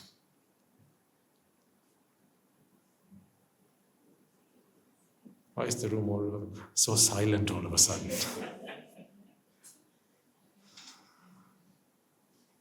Huh? Why is this pin drop silence all of a sudden? Why? Why? Because you discriminate. Because of his past. When you go to the stock market, you say, past performance is what? Is not an indication of future performance of this stock. So please invest cautiously. But when it comes to this man, who in his past 2 long years ago, committed a minor offense. I mean, there are plenty of others who commit these offenses, only some get caught, others don't. Just because you commit an offense doesn't mean you end up in prison, right? You have to get caught for that. And then you have to be tried at court. And then you have to be sentenced. There are plenty of people who don't get caught and therefore they're out in the open. Maybe you're actually trying to get your daughter married to someone like that. They might have committed even more grievous offenses, but they were just never caught by the law enforcement. But this man, when he was tried in court, he confessed. And he said, yes, I did it. I don't know what got over me, but I did it anyway, and I'm really sorry. I regret what I did, but if I'm due to be punished, then I will serve my sentence. And then so he was sent to 2 years in prison. Now he's back. But you won't give your daughter's hand in marriage to this man. Why? For the same reason you say that this mug is pretending to be a pen holder. This is why you can't forgive yourself either.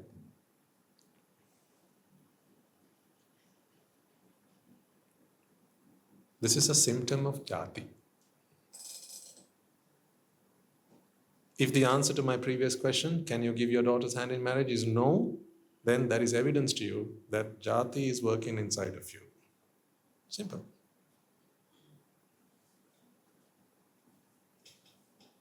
Someone borrows some money from you. They don't return it. They promised to return it in 3 weeks. It's been 3 months now. Not been returned. But one fine day, a year later, they come back and say, hey, you know what? I took your money. I promised you I would bring it back in 3 weeks. I know it was 3 months in. I know you gave me a call, but I said I would. I gave you a promise again. I still broke your promise. You called me in 6 months. I promised you that I would, but I didn't keep to my promise. You called me in 9 months. I promised you, and I still didn't keep to my promise. It's a year today, and here I'm going to return half of the money that I borrowed. Here's half of the money. Right? So they return half of the money, not 3 weeks after they borrowed it, which was the original promise, but a whole year after they promised, but only half again. Okay? So they give you half the money, you take half the money, better half than nothing. And then another week later, they come back at you and say, excuse me, can I borrow a little bit more?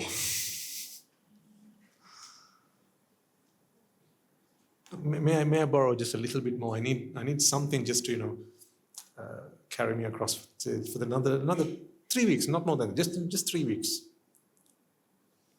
I'll promise you, I'll return the money to you. Would you? That's a question. Would you? And they say, with that money, I will also return the half of the original borrowing. I will return that and this money all together.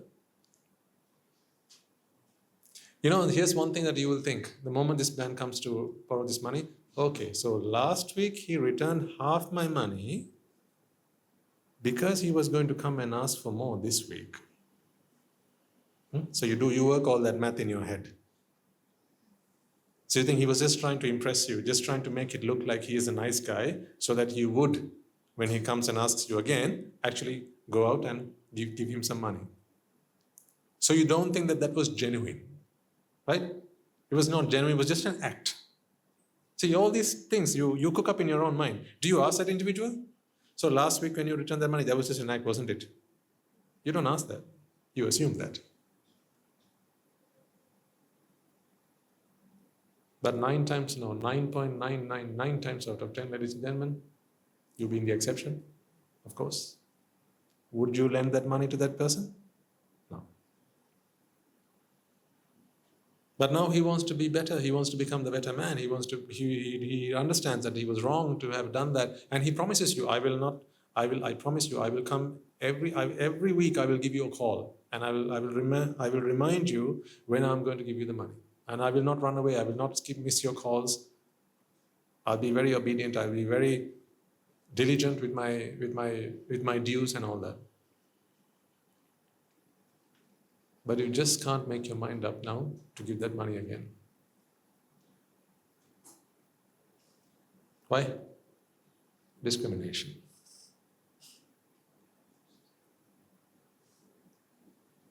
I'm not suggesting that you mustn't learn lessons from the past, but then to use that lesson and then discriminate an individual or an object or a situation and say that they are permanently like that, that is what we call labeling or passing judgment. If it is your instinct to pass judgment, to give those labels and to say that this is so and this is such, that is because of jati. And just as you pass judgment to others, ladies and gentlemen, you also pass judgment to yourselves. That's why, to be forgiven, you must learn to forgive. One who can't forgive can never forgive oneself. Because the ability to forgive does not discriminate the individual. Whether it is someone else or oneself, it matters not. In the art of forgiving, it matters not who, whether it is someone else or yourself. Whether it is first person or second person or third person, doesn't matter. We are talking about the ability, the virtue of forgiveness. That applies across the board. You either have it or you don't.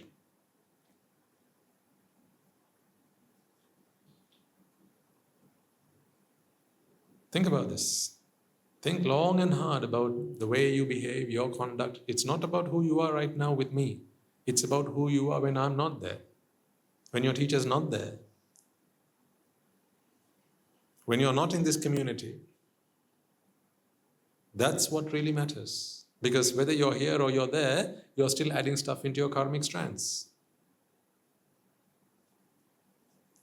I'll take another example then. What's this?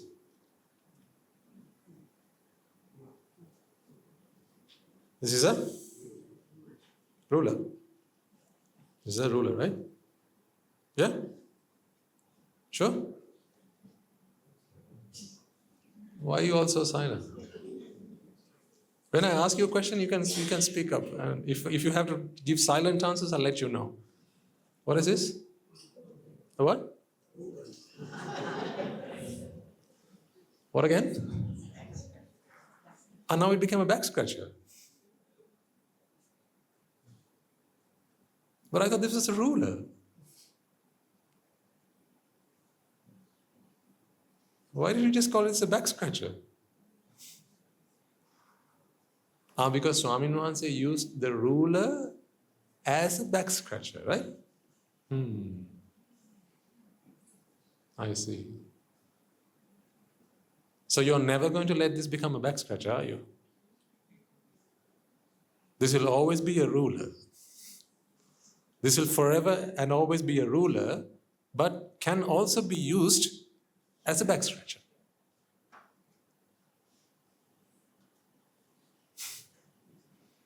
And you are Dharmishta. If I used your past against you, you would never call yourselves Dharmishta. Fortunately, I let you go. I don't hold your past against you. See, when it comes to you, you have different standards. But when it comes to this, you discriminate. Now this is a ruler trying to be used as a back scratcher. Why won't you let this become a back scratcher?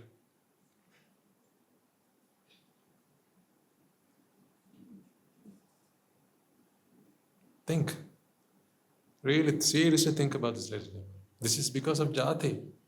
This is the reason you can't do this and this. This is the reason. You judge. You cast this in stone.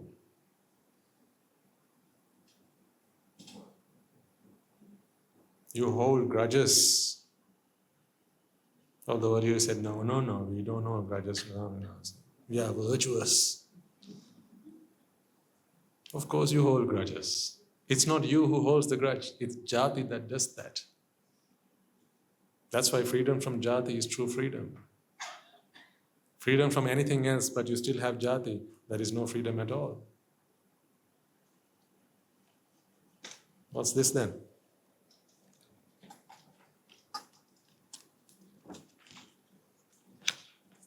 What's this? Huh? A what? A fan. I thought you said it was a book.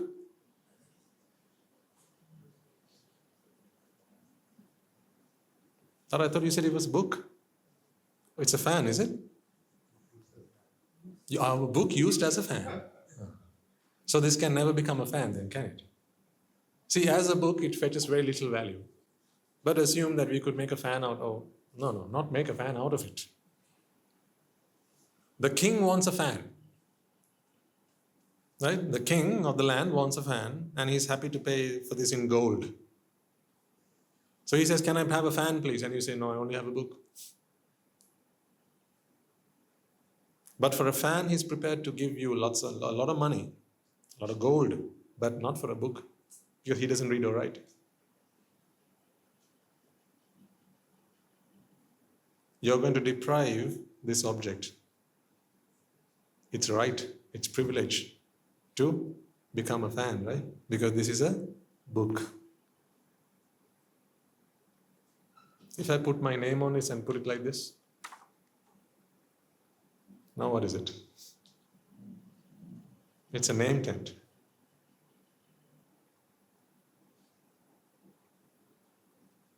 Now you have in conferences and so on. What are they called? Name tents. Name? Name holder. Name holder. So what is it then? Is it a name holder? Is it a fan?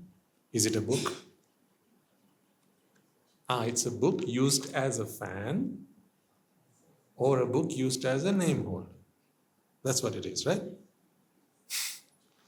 If this had been manufactured to do this, you would have called this a fan. And then if I had opened it up like this and started writing things on it, then you would say, Swami Nuanse is using a fan as a book.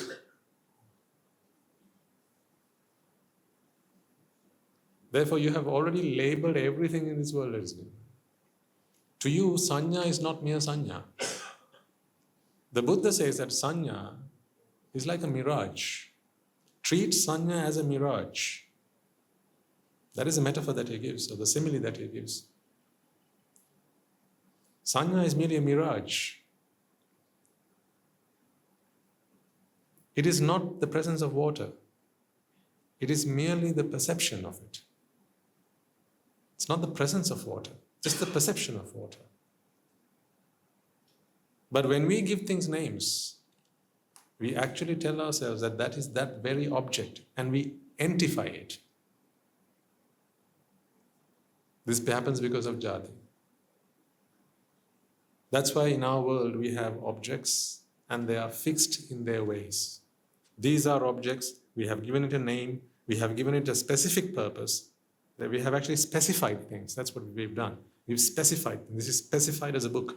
This is specified as a ruler. And this is a specified mug. It's very specific. Now if you use it for any other purpose, you say, this is the specified object used for something else.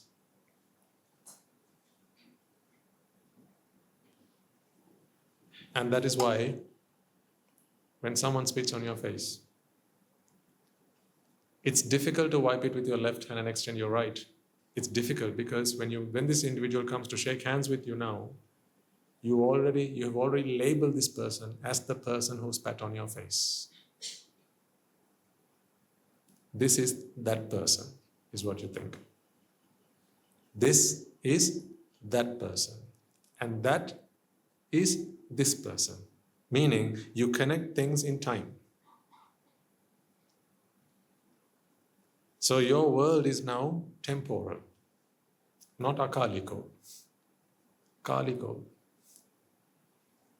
Things in this world are connected through the dimension of time. Therefore, everything has a past. And therefore, everything will have a future. So, if what's now is just the present, but temporal present. Therefore, everything has a time, everything is bound by time. Therefore, your past is your past, your future is your future, your present is your present. Therefore, you become an individual who exists. You don't really, but that is how you perceive yourself. You perceive yourselves as sentient beings that exist. And the moment you think that you exist, you have then find a dimension in which to exist. And the word for that is samsara. Samsara is your dimension of existence.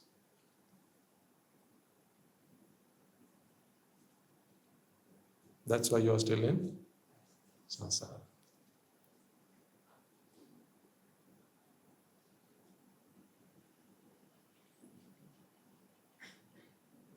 But Buduhandru apit dakinnati, banat ahannati. Habai nivan dakindu ping madi vennati, ekai tavamat samsara.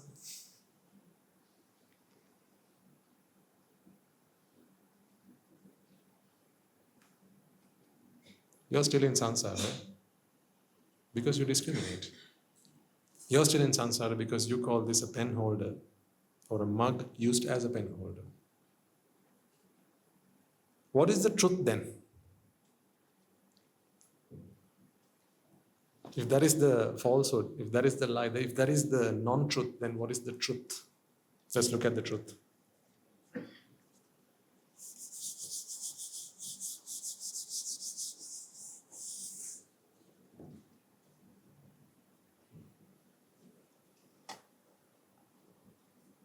Good as new, huh?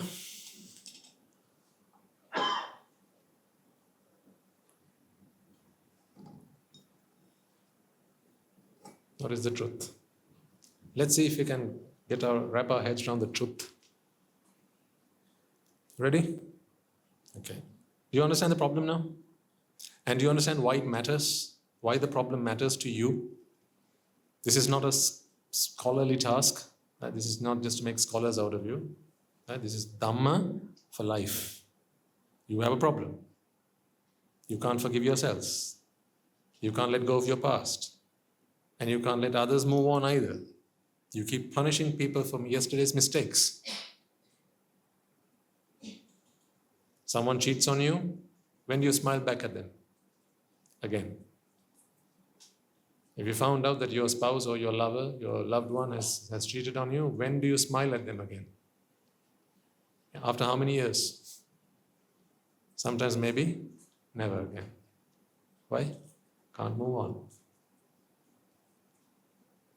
They have moved on. That's the thing. They've moved on. They've listened to the Dhamma. They've realized, that was my mistake. I realized I succumbed to my desires, and now I realize that was wrong, and I'm never going to do that again. But you can't.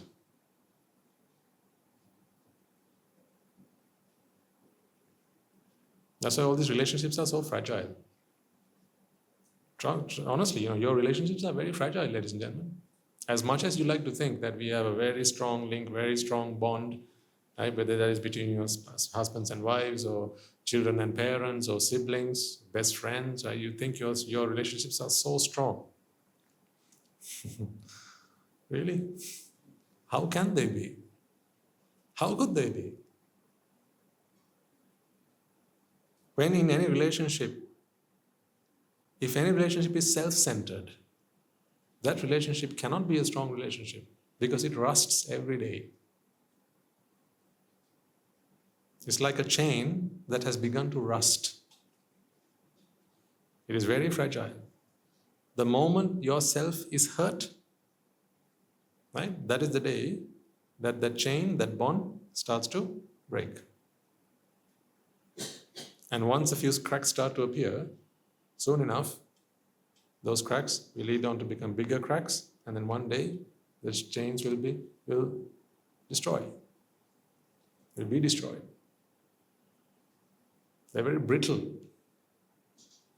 That's why relationships don't last very long. And even once you formalize those relationships, and like when you have legal relationships, husband, wife, that's a legal relationship. Typically what happens is, sometimes people are together because they have already signed the paperwork. In some occasions it's like that. But the spark is gone, the affection is gone, the relationship is gone, the true relationship is now gone. It's no longer there. But you're there with that person, either because of the children, or because there's a document that says that the two of you have to remain married, husband and wife. This is because relationships are self-centered. If you want a pure relationship with someone, a pristine relationship is based on non-self.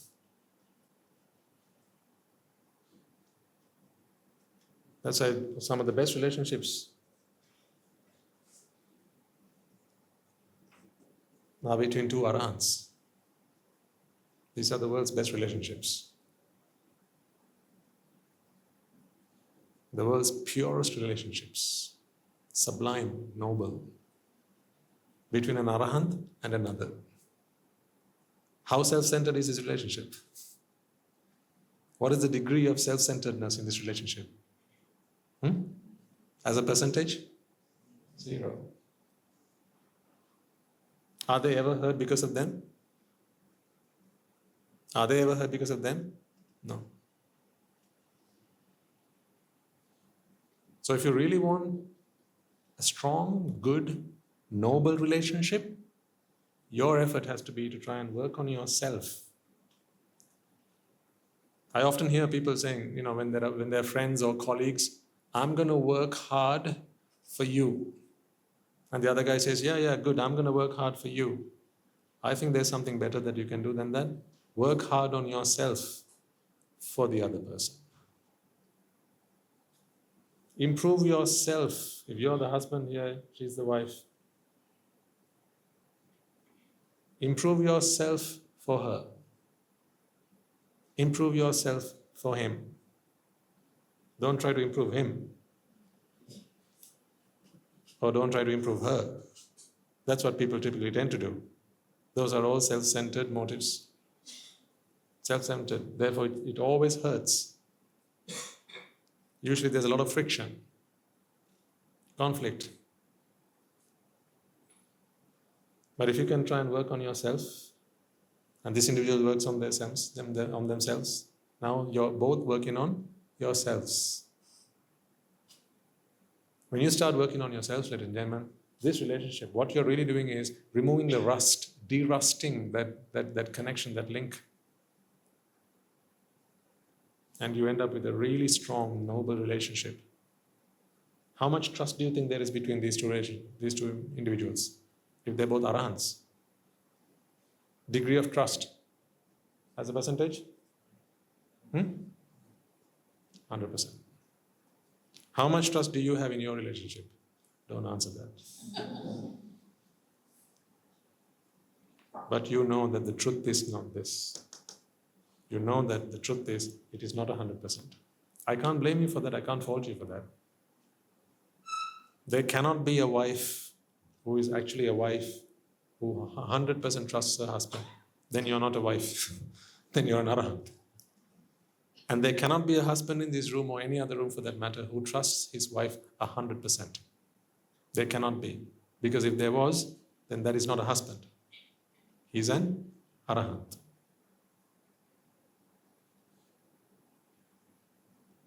So what course do you think you should take if you want a good relationship between husband and wife? What seminars do you think you ought to go to?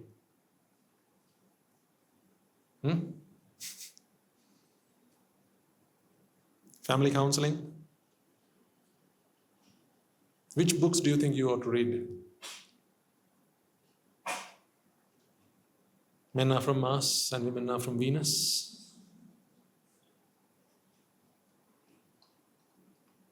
Or would you rather listen to a sermon? The Buddha's philosophy.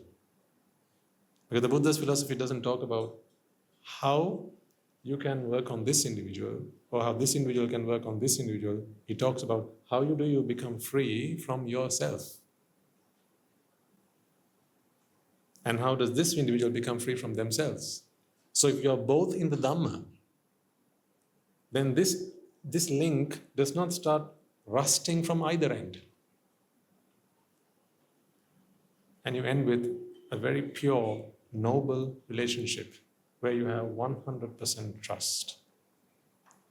I encourage heads or leaders, decision makers of companies, departments, teams. If you want to trust your employees, if that is something your organization values, trust between your employees, your colleagues. I mean, you can send them on seminars and talks and you can try and give them incentives and all that. You can take them on field trips and do all sorts of, team building exercises, activities, all that sort of stuff. Try. But the moment the self is hurt, then all that logic, rhyme and reason goes out the window. The true mark of trust, the true source of trust comes from selflessness. So if you want that in your organizations, be that your family as the organization that matters to you the most, or your company, or your office, your town, your neighborhood, your whatever, try and give them a little bit of Dhamma. At least a little bit of Dhamma. This is where organizational trust begins. Right. That was not what I was going to talk to you about. Here's what I was going to talk to you about. Why does this happen then? Why do we discriminate like this? Why do we feel that this is a mug trying to be a pen holder? It's because of this.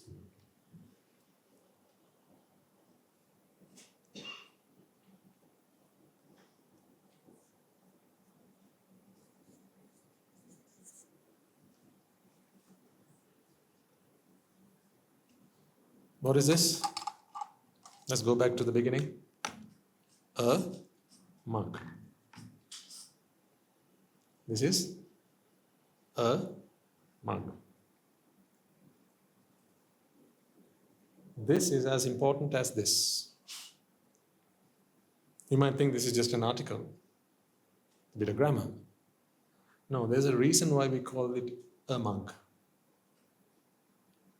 We use these articles to identify objects distinctively. Either a mug or the mug. That's the definite article. This is the indefinite article, a mug.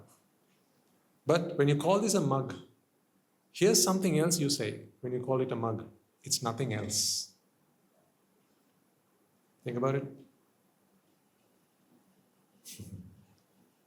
See, all these years we learned grammar, didn't we? But never did we stop to think about it through the lens of Dhamma. Of course, we never had the Dhamma.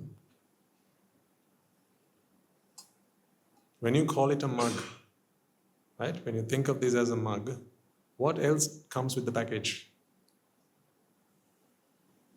That this is not anything else. What is this? So complete the sentence for me, okay? Hold on.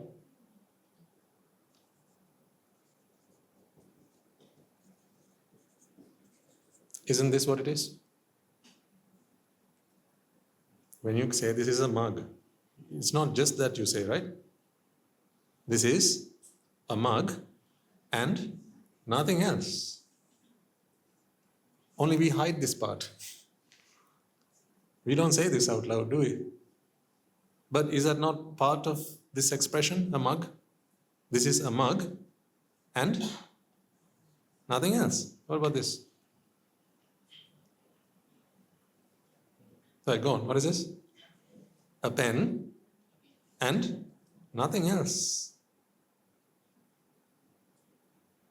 Don't take this lightly. It's very, very important, this part. And nothing else. This one? It's a duster. Is it just a duster? Is this just a duster? No, it's a duster and nothing else. But we don't use this, we don't say this every time because it's hidden, because it would be a mouthful every time you had to say that. She's a girl and nothing else. No, that's the sun and nothing else. That's the moon and nothing else.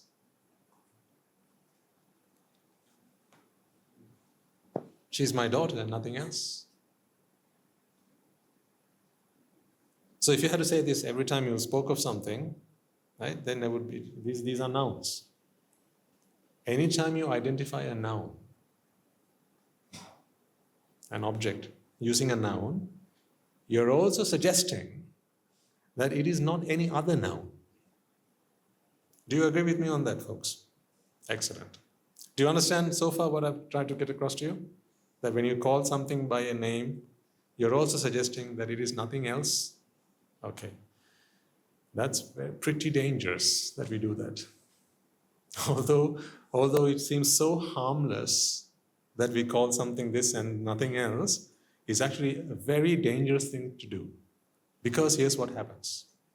When you say that something's a mug and it's nothing else, you are only willing to accept characteristics of a mug. You're only willing and ready and prepared to observe characteristics of a mug and nothing else.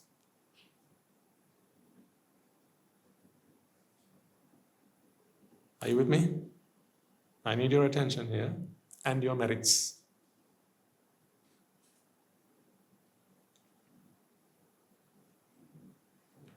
So let's try it with this.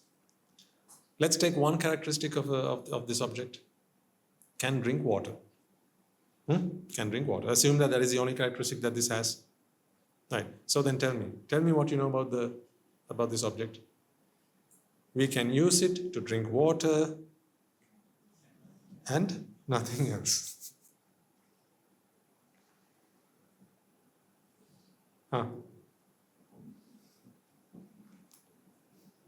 We can use it to write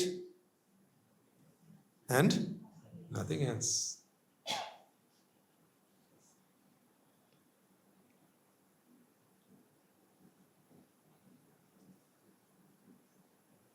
What is the danger with that? Well, here's the danger. A mug is identified by characteristics. It's wrong to say its characteristics, because the collection and aggregation of characteristics is actually what we identify.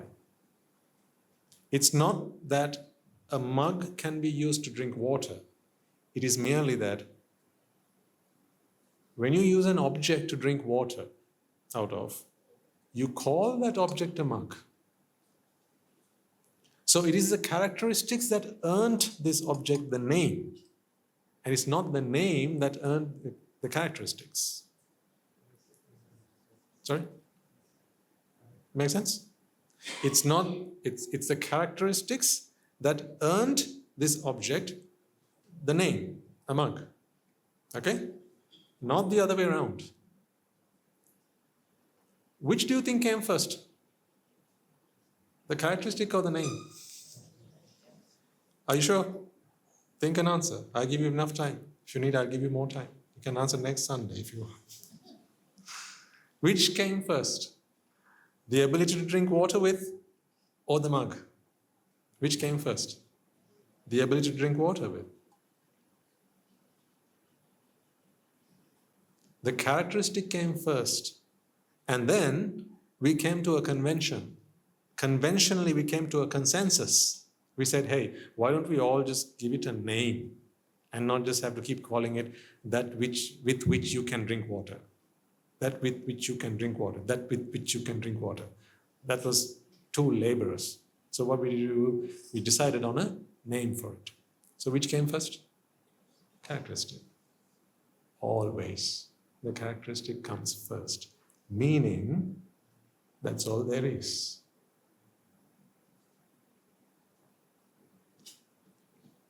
It's not just the fact that it came first. What's more interesting is, that's all there is. Then why did we come up with the name? That's just for convenience. That's all. So when we saw a bunch of characteristics, we started giving things, not things, we started giving collections of characteristics names. See, this can also be used to drink water, can't it? But you don't call this a mug. Typically you would call this a bowl. Why do you call this a bowl and this one not one? What's missing here? The handle's missing. And the shape, this is typically the shape of a bowl, right? So how do you identify a bowl and the mug? What is it that helps you identify these two distinctively? Characteristics, indeed. So if I move this, if I swap these places around, now do you still call this the bowl? Because this was on this side and that was on that side? And does this become the mug now? No. Why is that? Is there a specific place for a bowl and a specific place for a mug? No. What's there then? Characteristics. When I move these around, what am I moving? Characteristics. That's what I'm moving around. So if someone in the audience wanted to drink some water, what would they need? Someone in the audience wanted to drink some water, right? What would they need? Something to hold water, right? So then I would probably have to pass this around. What am I passing around the room then? Characteristics. So just assume this, right? Let's say the gentleman right at the back of the room wanted to drink some water. Okay? I have a bunch of objects with me and I'll pass all of them. At which point does he stop? So you'll keep passing them until it gets to the person at the back, right? And so at which point does he say, thank you? When I pass this, then this. Why? Indeed. That's not because this is a mug. That's just a name we've given to the characteristic of holding water and the ability from which to drink water. So the moment that this characteristic appears in their presence, now they are content and they're happy that that characteristic can now be put to use. Is it not possible that they might not even know the name of this object? Of course. When we grew up, we never knew the names of the things that we used. For many years, we used things not knowing what they were called.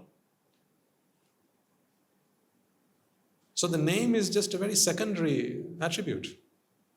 What we learn about things are its characteristics. Later on, we come up with names for them. And when we learn a language, what do? Another language? We learn yet more names for the same characteristics.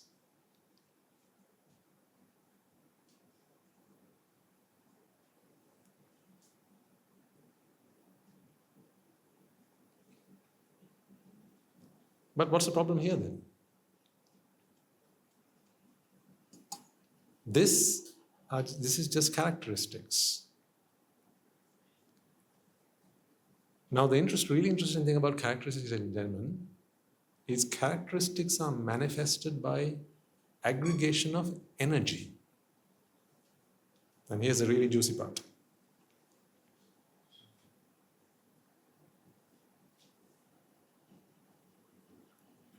That was so juicy.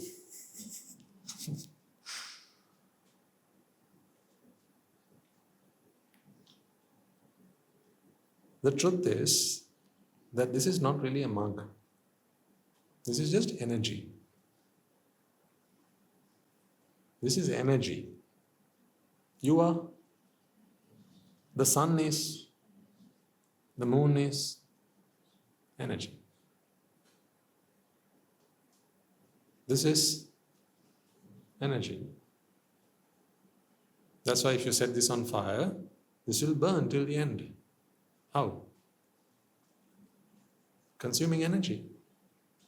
One form of energy will be converted to another form of energy, into light and heat. That's why once you light this with a candle or a matchstick, you don't have to keep the matchstick held close to it. Now this energy will start converting to light and heat. That means what? This is energy. What about the food that you ate this morning? What was that? Energy. What are you then? Energy. So if you're really hungry and you've got nothing to eat, what could you also potentially do?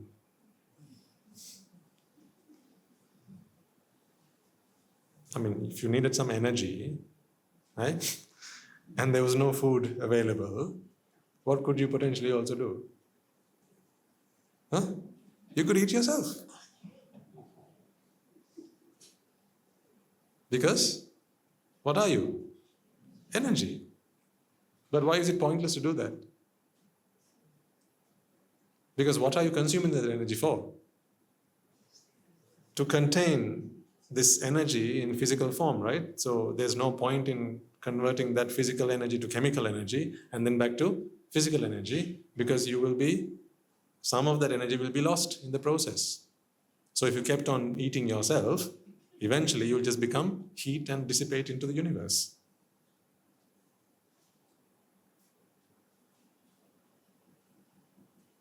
So that's pointless to do. That's why we eat food. And even when we eat food, what do we do to some part of it? The residue of it, we discard it as feces. That is indigestible food, but it's digestible to some other species.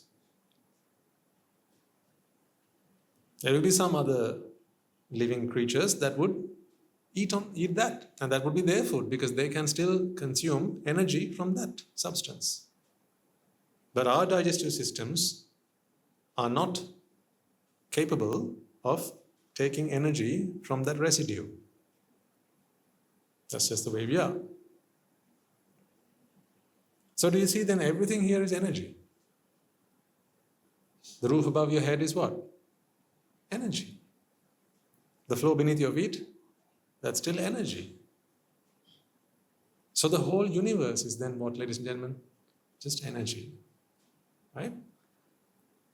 Then, if this is just energy, is it not energy in a particular form that exhibits characteristics? Now, I'm asking this question very slowly, and I'm spelling word by word out because I really want you to pay attention and try and get the essence of what I'm trying to capture here. Okay?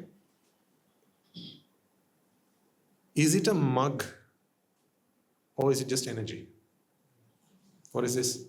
Energy. We agreed that this has a bunch of characteristics, didn't we? One of that characteristics is the ability to hold water. Any liquid, but I just say water, simplicity. Is that a characteristic of a mug, or is that a characteristic of energy that has taken this composition?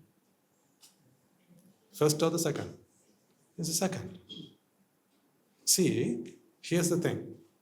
When energy aggregates, it does it in many different ways. Fundamentally, the process is the same, but the forms it takes will be very diverse, numerous, and various. See, this is one form of energy. Here's another form of energy. Here's another form of energy. That's why these are called forms. See, that's why they're called forms. I never thought about that. Thank you. It's a form of energy. It's a form. It's one structure. So we say, this is in one form, here's another form. Typically when we say it's one form, it also implies that it can also take other forms, right? Yeah? That's why we say this is rupa, meaning form. This is form. Which form? There are two forms. This is one form. This is another form. Which form? What is this form? Not this one. This is one form of energy. One structure, one arrangement. This is one arrangement of energy. What is this? Another arrangement of energy. Can we not take this energy, change its form, and get this out of it? Potentially? Yes, we can. I mean, the process might be very laborious, the process might be very energy consuming, it might be very complicated, but it's still possible, because if this is energy, this is also energy, then one form of energy could be always converted to another form of energy.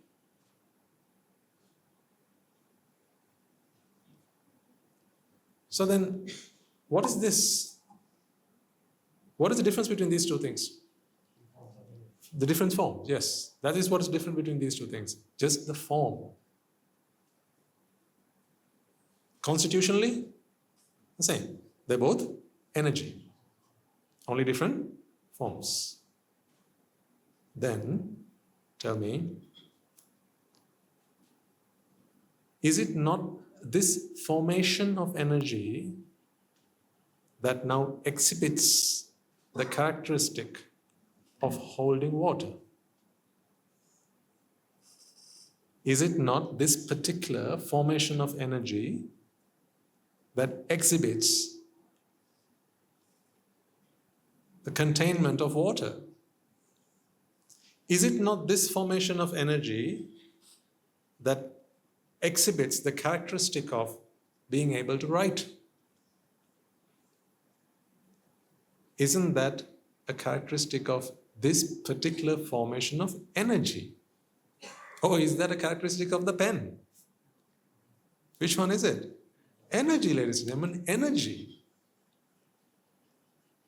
So what we begin to see then is, when energy takes different forms, what happens?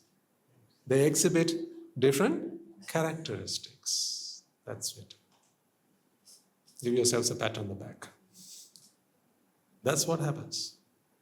When energy takes different forms, they exhibit different characteristics. You have a very, very common example is H2O. H2O is to be seen as a gas, as liquid, and as solid. Do all three states have the same characteristics? Of course not. It would be absurd to suggest that. How come they exhibit different characteristics? It's just energy. That is still energy, but different forms. So when you have energy more condensed, now we have solid form. When you have less condensed, you have liquid form. When you have even less condensed and more spacious, then we have gas form. But ultimately, is it not just the same hydrogen and oxygen atoms form molecules, those water molecules? There you go. But the same energy, different forms, different arrangements. And arrangements could be in distance between them. It could be in a molecular angle. It could be in a whole lot of things. Let's not get into that just yet. You don't have to worry about that. But essentially, it's just the same energy, but just taking different forms. And what happens when energy takes different forms? They exhibit different characteristics. That's what happens.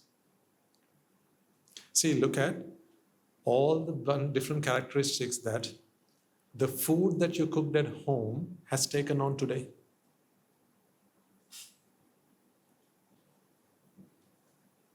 What am I suggesting you take a look at? Look at yourselves. See, you have hair on your head. Well, most of you have.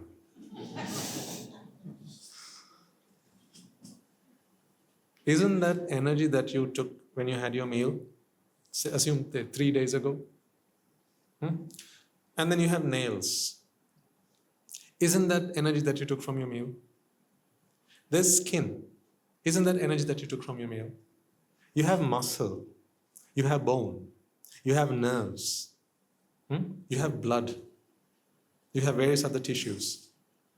Isn't all of it, or aren't all of them, energy that you consumed from a meal that you took a few days ago? How come they now demonstrate so many different varieties of characteristic? How are they so different?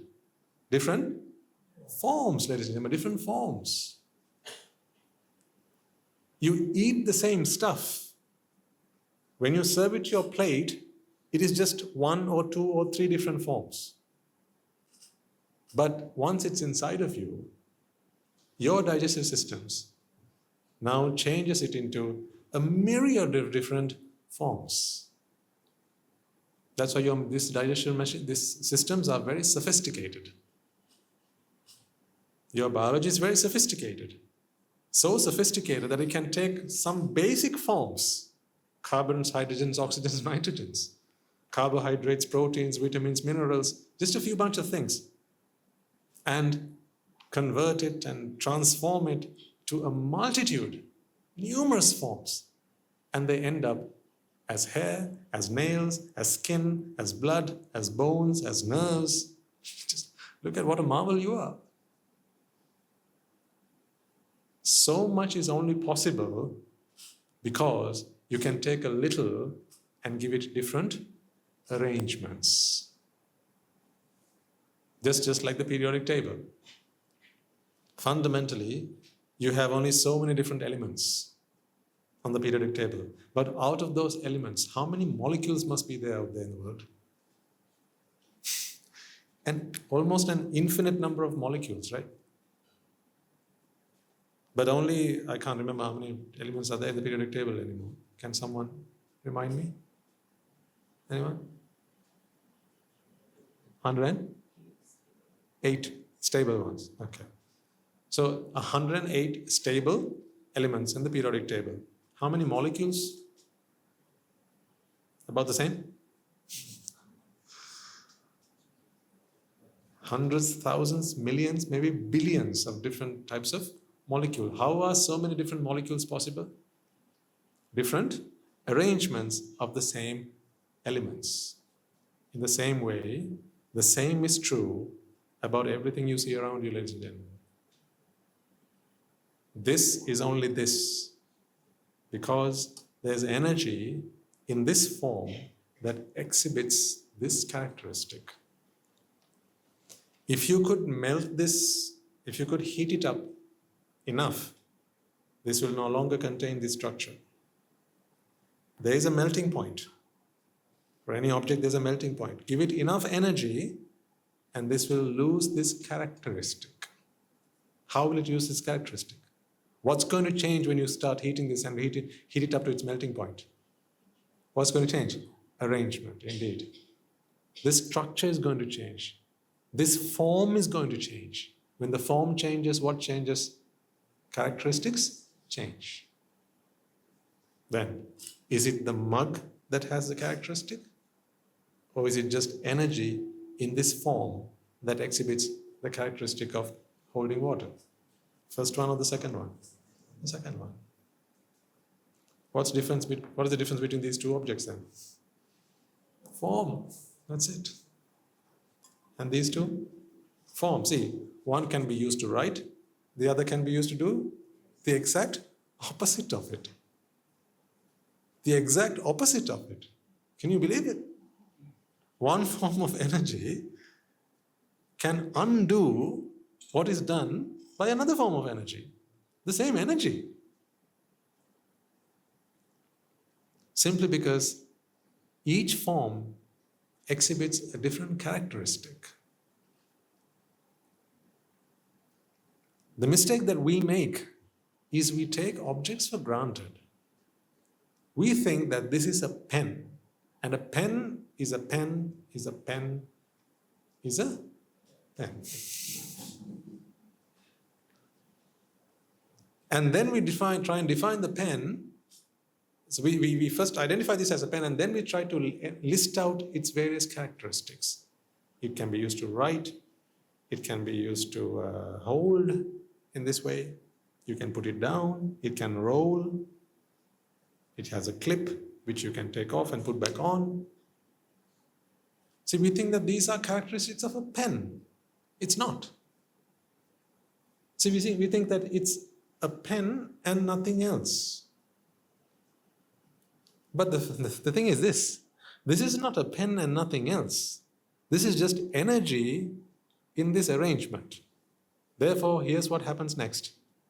If this is just energy in this arrangement, the moment the structure of that energy changes, the moment that energy takes a different form, now it will become anything else but a pen. It will become anything but a pen. But we are not prepared to see that happen. Why are we not prepared to see that happen? Because to us, this is a pen and nothing else. Therefore, here's where we set our expectations. I'll bring a mug.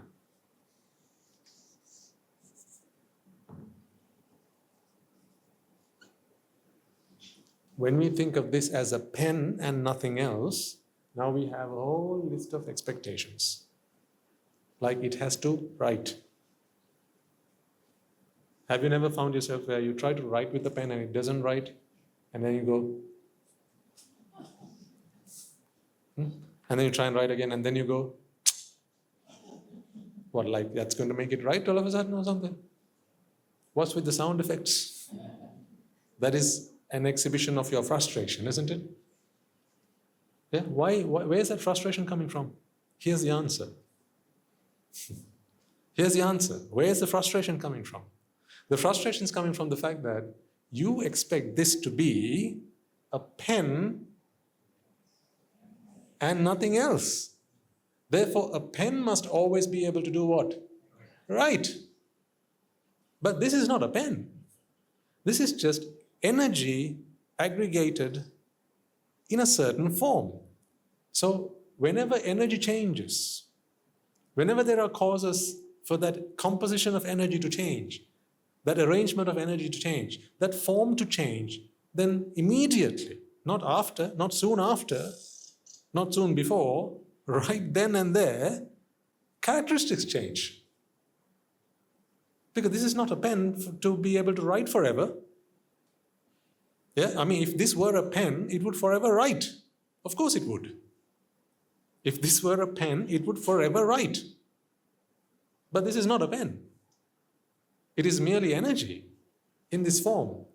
Therefore, when the energy changes, when there's a change in composition, when there changes in its condensation, when there's some form of energy change, then those characteristics, perhaps one of these will no longer manifest. Because, ladies and gentlemen, these are characteristics not of a pen, but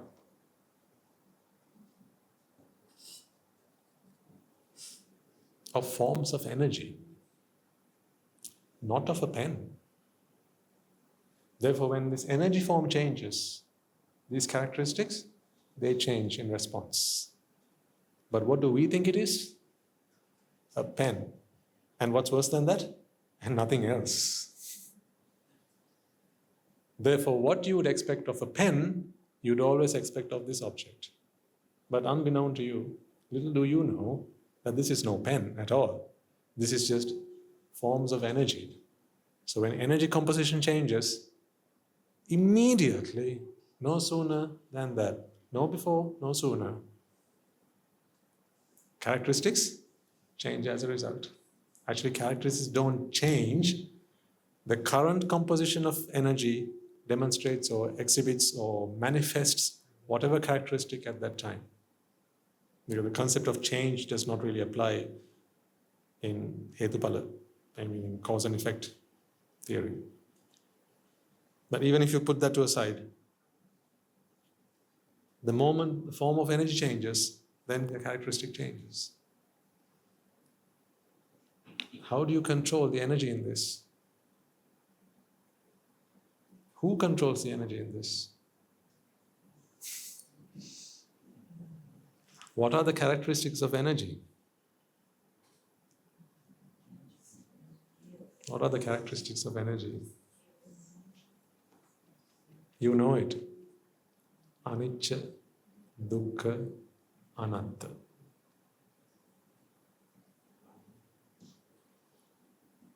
Anicca, dukkha, and anatta are the characteristics of energy. Meaning, energy has no bias, no preference. No, I have to be here, no, I have to go from here. I have to be somewhere else. None like that. No preferences, no biases. Energy always responds to a demand.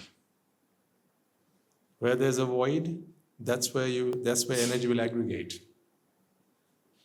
That is the dukkha characteristic of energy. Only in response to a deficiency will energy will aggregate. And then ultimately, energy never made anything. It never made an object. It never made an entity. All it was an accumulation, an aggregation of energy. That's all it was. It never created anything out of it. It never created a pen. It was just energy. But it manifested various characteristics because of its composition. Compositional differences resulted in characteristic differences. That is the anatta nature of energy. So if energy is all there is, that is what the Buddha taught us. He said the whole world has the three characteristics of anicca, dukkha, and anatta. No wonder, because all there is energy. But we think that the world is nicca, sukha, and atta. Meaning, we think that instead of thinking of it as energy, we think that this is a pen. This is not just a collection of energy. This is a pen. This is a pen. And therefore, we can expect certain things from this pen. Don't you expect certain things from a pen? Don't you? Like, such as, it must write. Otherwise, where do all those sound effects come from? Where does all that come from? When your car doesn't start, you have the same sound effects. When you open the faucet and water doesn't come out of it, same sound effects. When you go home and the dishes haven't been washed, same sound effects. When the dog has done the dirty in the living room on the sofa, then same sound effects. Why? Because you don't expect that. Why expectations? Because you don't understand that all of this is merely energy and its compositions exhibiting various characteristics, and those characteristics are so transitive, or rather so transient. Those characteristics are so transient. They are merely manifestations of energy's compositions. The moment energy composition changes, the characteristics that are exhibited changes just like that. Therefore, you realize that there is no basis to set an expectation if you understand anicca, dukkha, and anatta. But for as long as you see the world as being nitya, sukha, and atta, meaning that there are entities and those entities exist, right? And that they are not based on causes. For as long as you see the world in that sense, you now start to build expectations on top of those entities. But please do try to understand, entities don't exist in the outside world. Entities are mere phantoms of your mind. You project the characteristics of entities onto compositions of energy. What are the characteristics of entities? Nitya, sukha, atta. These are the characteristics of entities. And where do entities exist? Only in your fantasies. They exist only in your mind. Out there are no entities. All there are compositions, aggregations of energy, which therefore represent or demonstrate, exhibit the characteristics of energy. That's the thing. Anything that is made of energy represents the characteristics of energy. Anything made of sugar tastes like what? Tastes sweet, right? Because it's made of sweet sugar. Likewise, anything that is made of energy, which is characteristically anicca, dukkha, and anatta, will also exhibit the characteristics of anicca, dukkha, and anatta.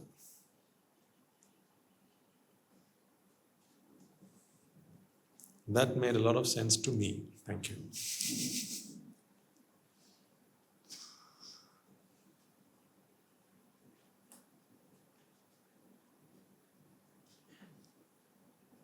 How much of that made sense to you? All of it? Some of it? None of it? Still trying to figure out what the heck this is all about? Did I get off the wrong bus halt?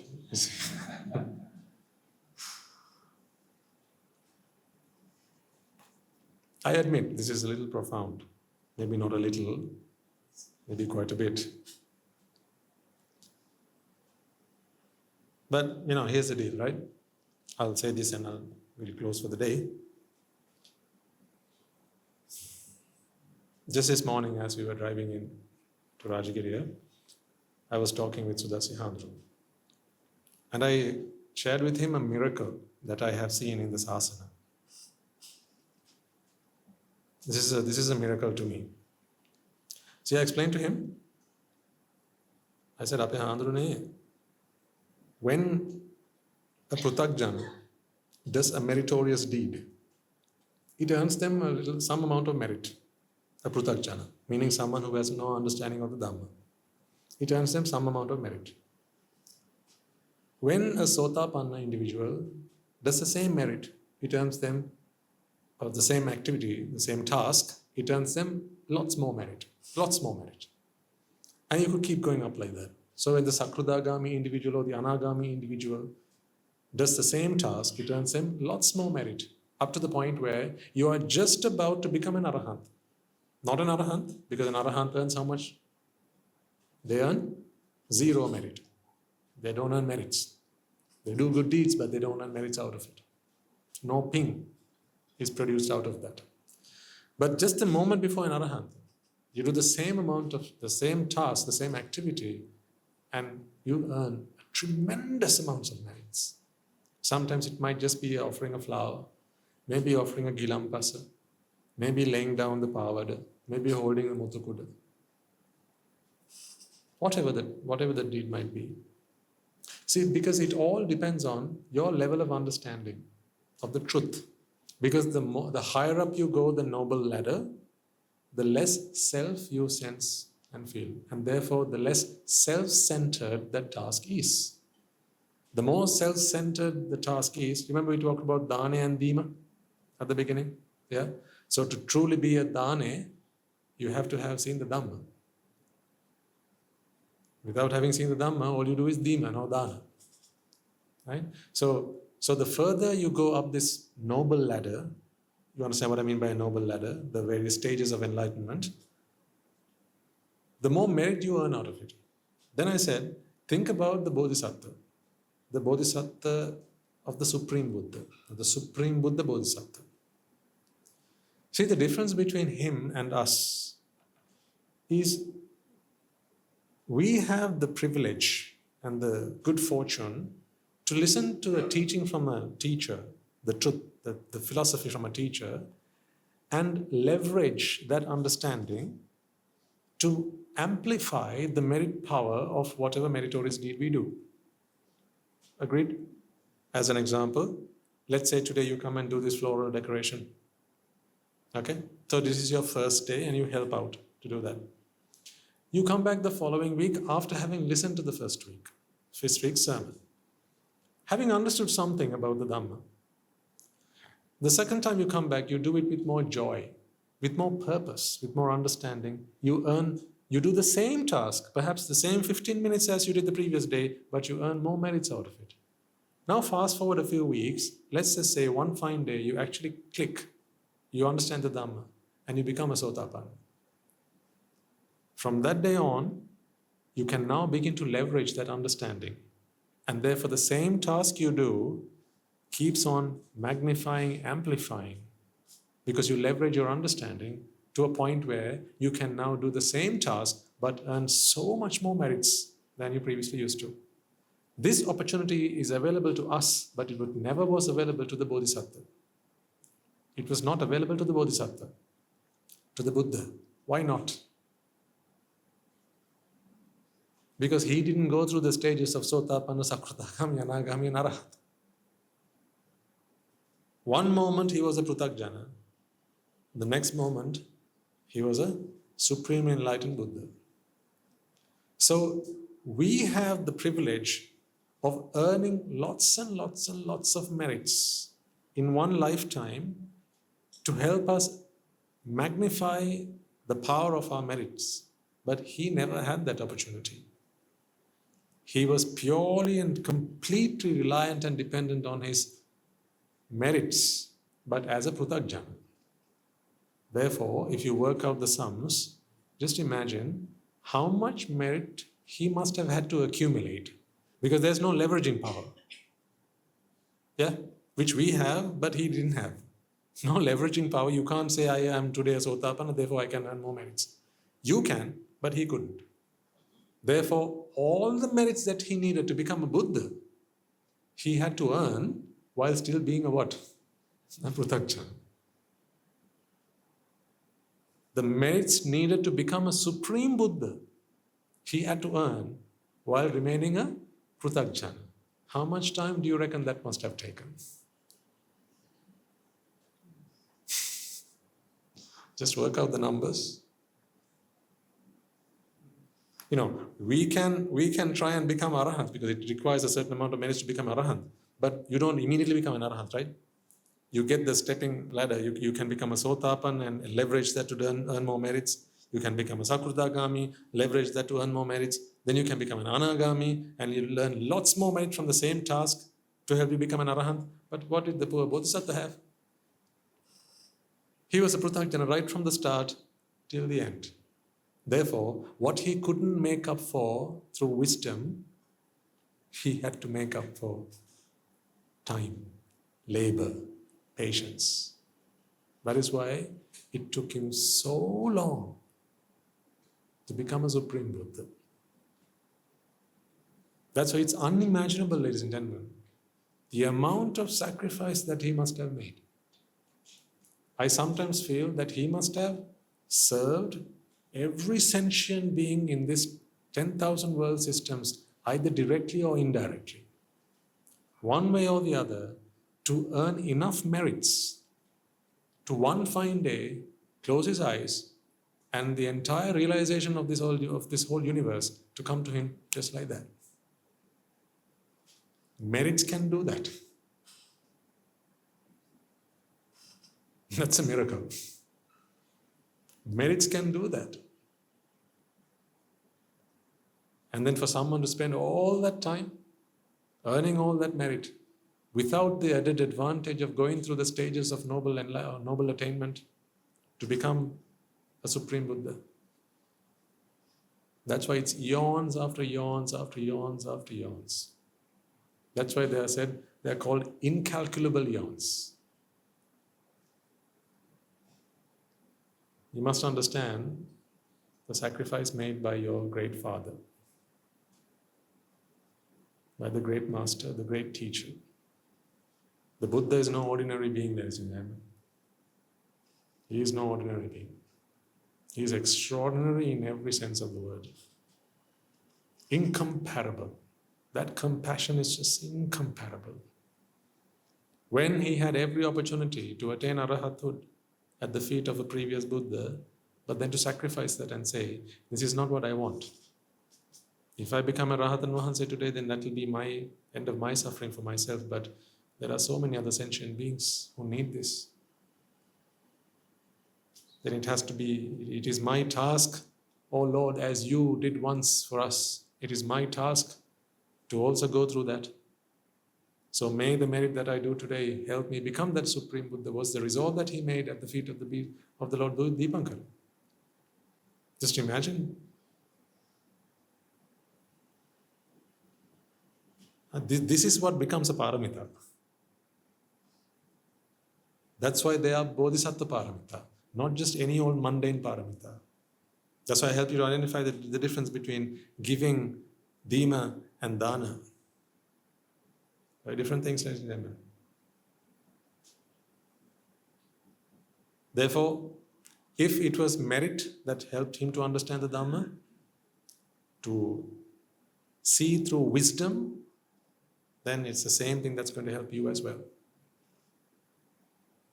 It's not like the Buddha gets it for merit, we get it for something else. It's not that.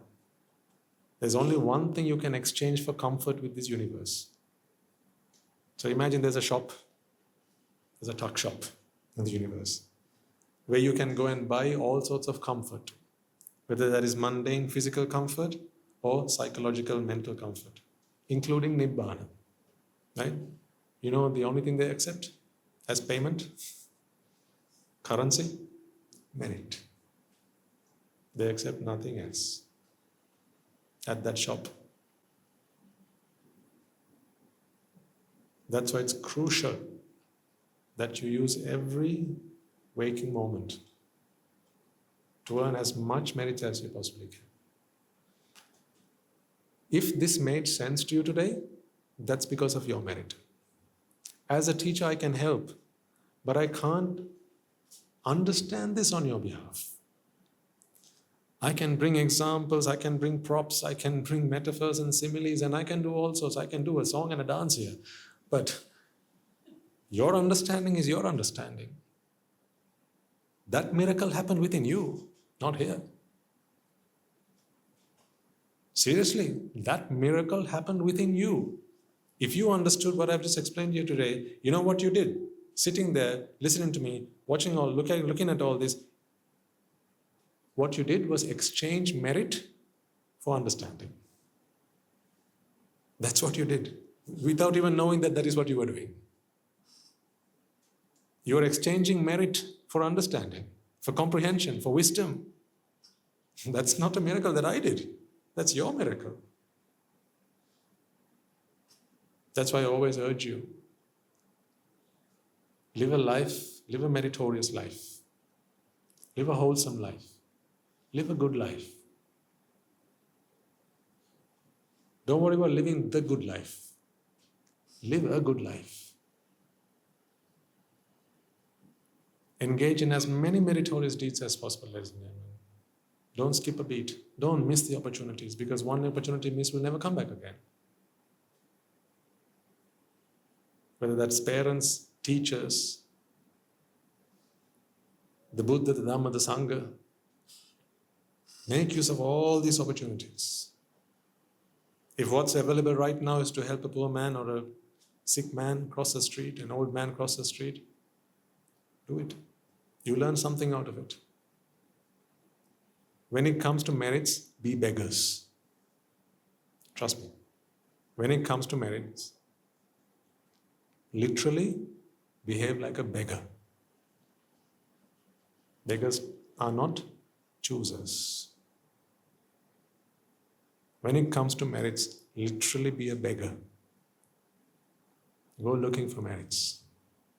Do as many as you can. That is not to steal one's opportunity to do merits. When someone else does it, look at it and rejoice in it. That is equally meritorious. That's the beauty of merits. As I do this sermon, if you think what I'm doing is a meritorious deed, trying to help people understand the Dhamma, rejoice in that. It doesn't have to be that you have to come and sit here and do the sermon. Rejoice in this good that we are doing all together. You and I, all of us together. If you see a gentleman holding the Muthukuda, it doesn't have to be you whose hand holds the umbrella. Hold it in your heart. Rejoice in it. Perhaps the gentleman who's holding the umbrella does not understand merit. Perhaps. But if you do, you rejoice in the merit. And perhaps one day you can spare a moment and explain to him, "Sir, do you know how meritorious what you're doing is?" When I first held a Muthukuda, I didn't know what the heck it was for. But someone later on explained it to me. Last week you were at the monastery. What did you do? Lots and lots of merits. You were taken all around the monastery. See, last week we offered a sanitary complex to the Anagarika. None of us were the individuals who actually donated to it. But did you not have something to do while you were there? Was that a waste of time? But it was not your offering. Does that matter? Today, as I say it to you, even if you weren't there on the day, can't you still rejoice in it? There you go. That is the beauty of merit. It's always goodness in your heart. As your heart rejoices, you earn merits. When your heart resents, you earn demerit. So the power to your merit is always bestowed and always with you. See how empowered you are. See how much you are capable of. That's why you don't have to go begging, borrowing, and stealing. You are very capable. Your Nibbāna is yours, ladies and gentlemen. There is no one to get in your way to your Nibbāna. No one to stop you. No one to hinder you. No one to impede you. Whatever you want to do when it comes to your Nibbāna, you can do it. Your limit is the limit.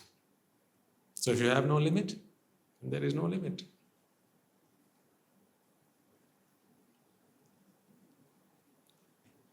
So the video from last week? Video from last week? You want to say it? I don't have it today.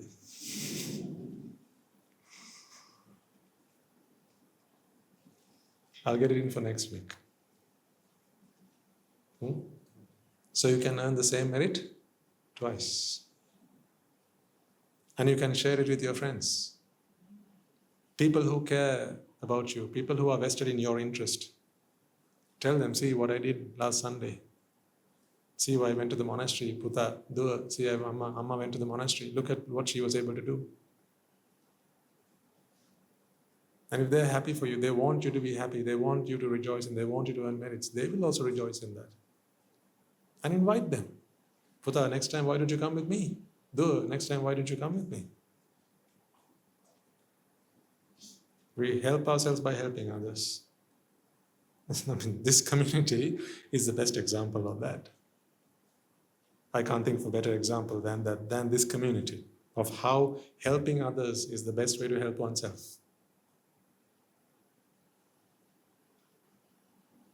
This is the quintessential example of that. How by helping others we help ourselves.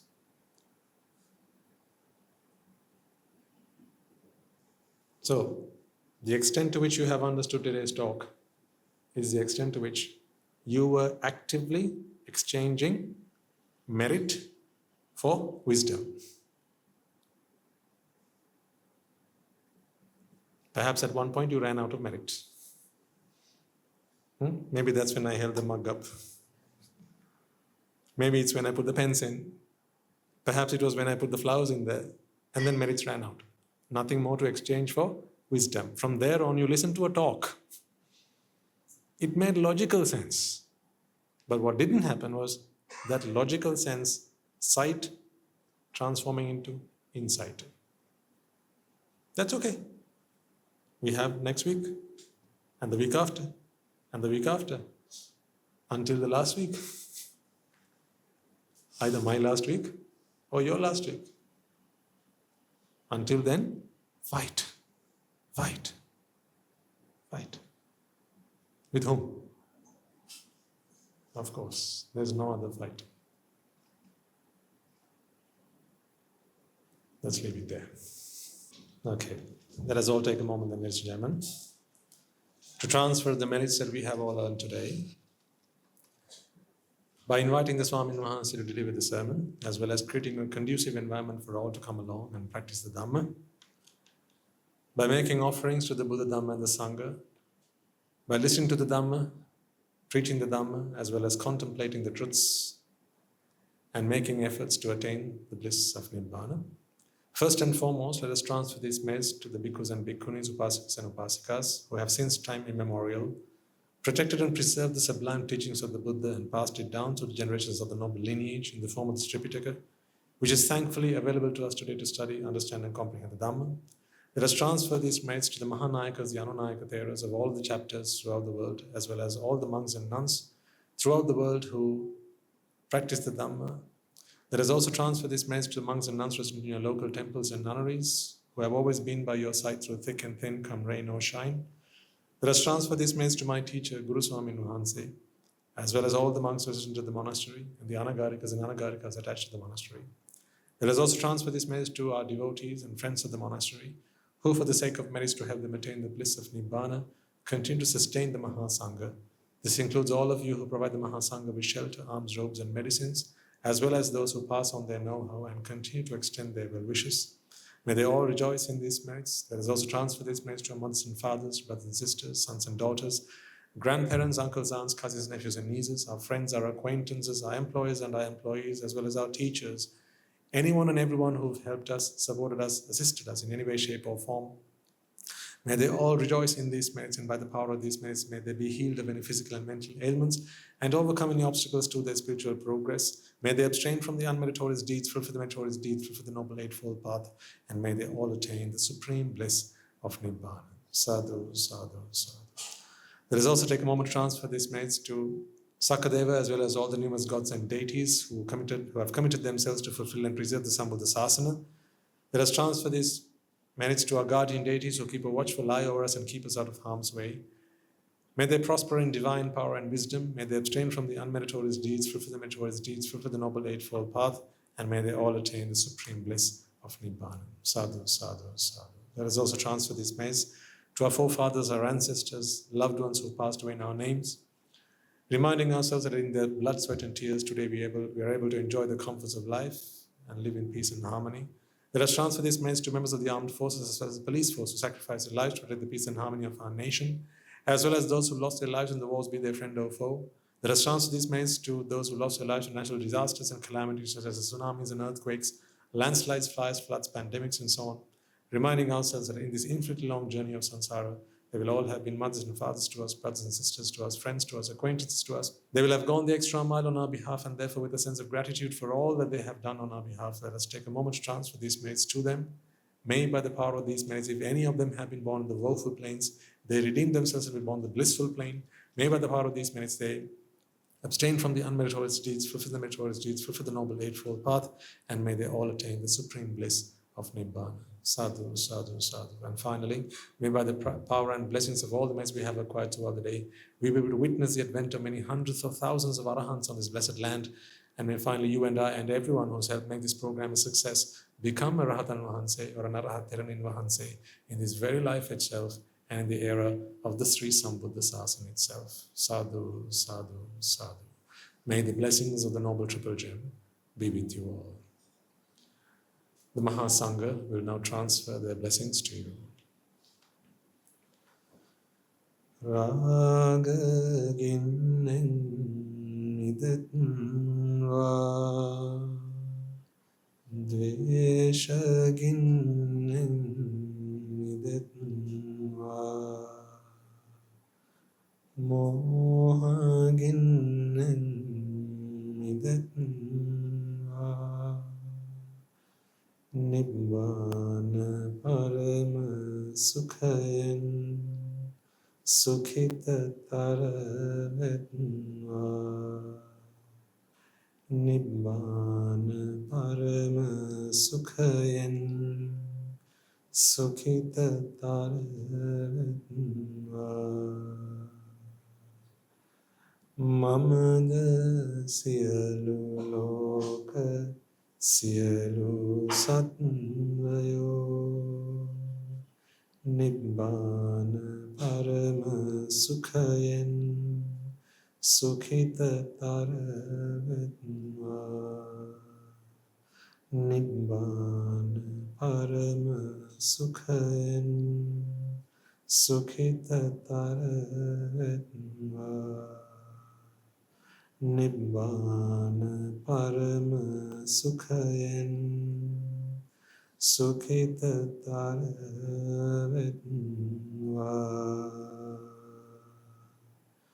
Raga gini niveva Dvesha gini niveva Moha gini Nivan sapa laveva Nivan sapa laveva Nivan sapa laveva Tunduange suvisi ananta maha guna belin Silu loka silu satyoma Nibbāna parama sukhayan sugata tarvetva Sadhu, sadhu, sadhu.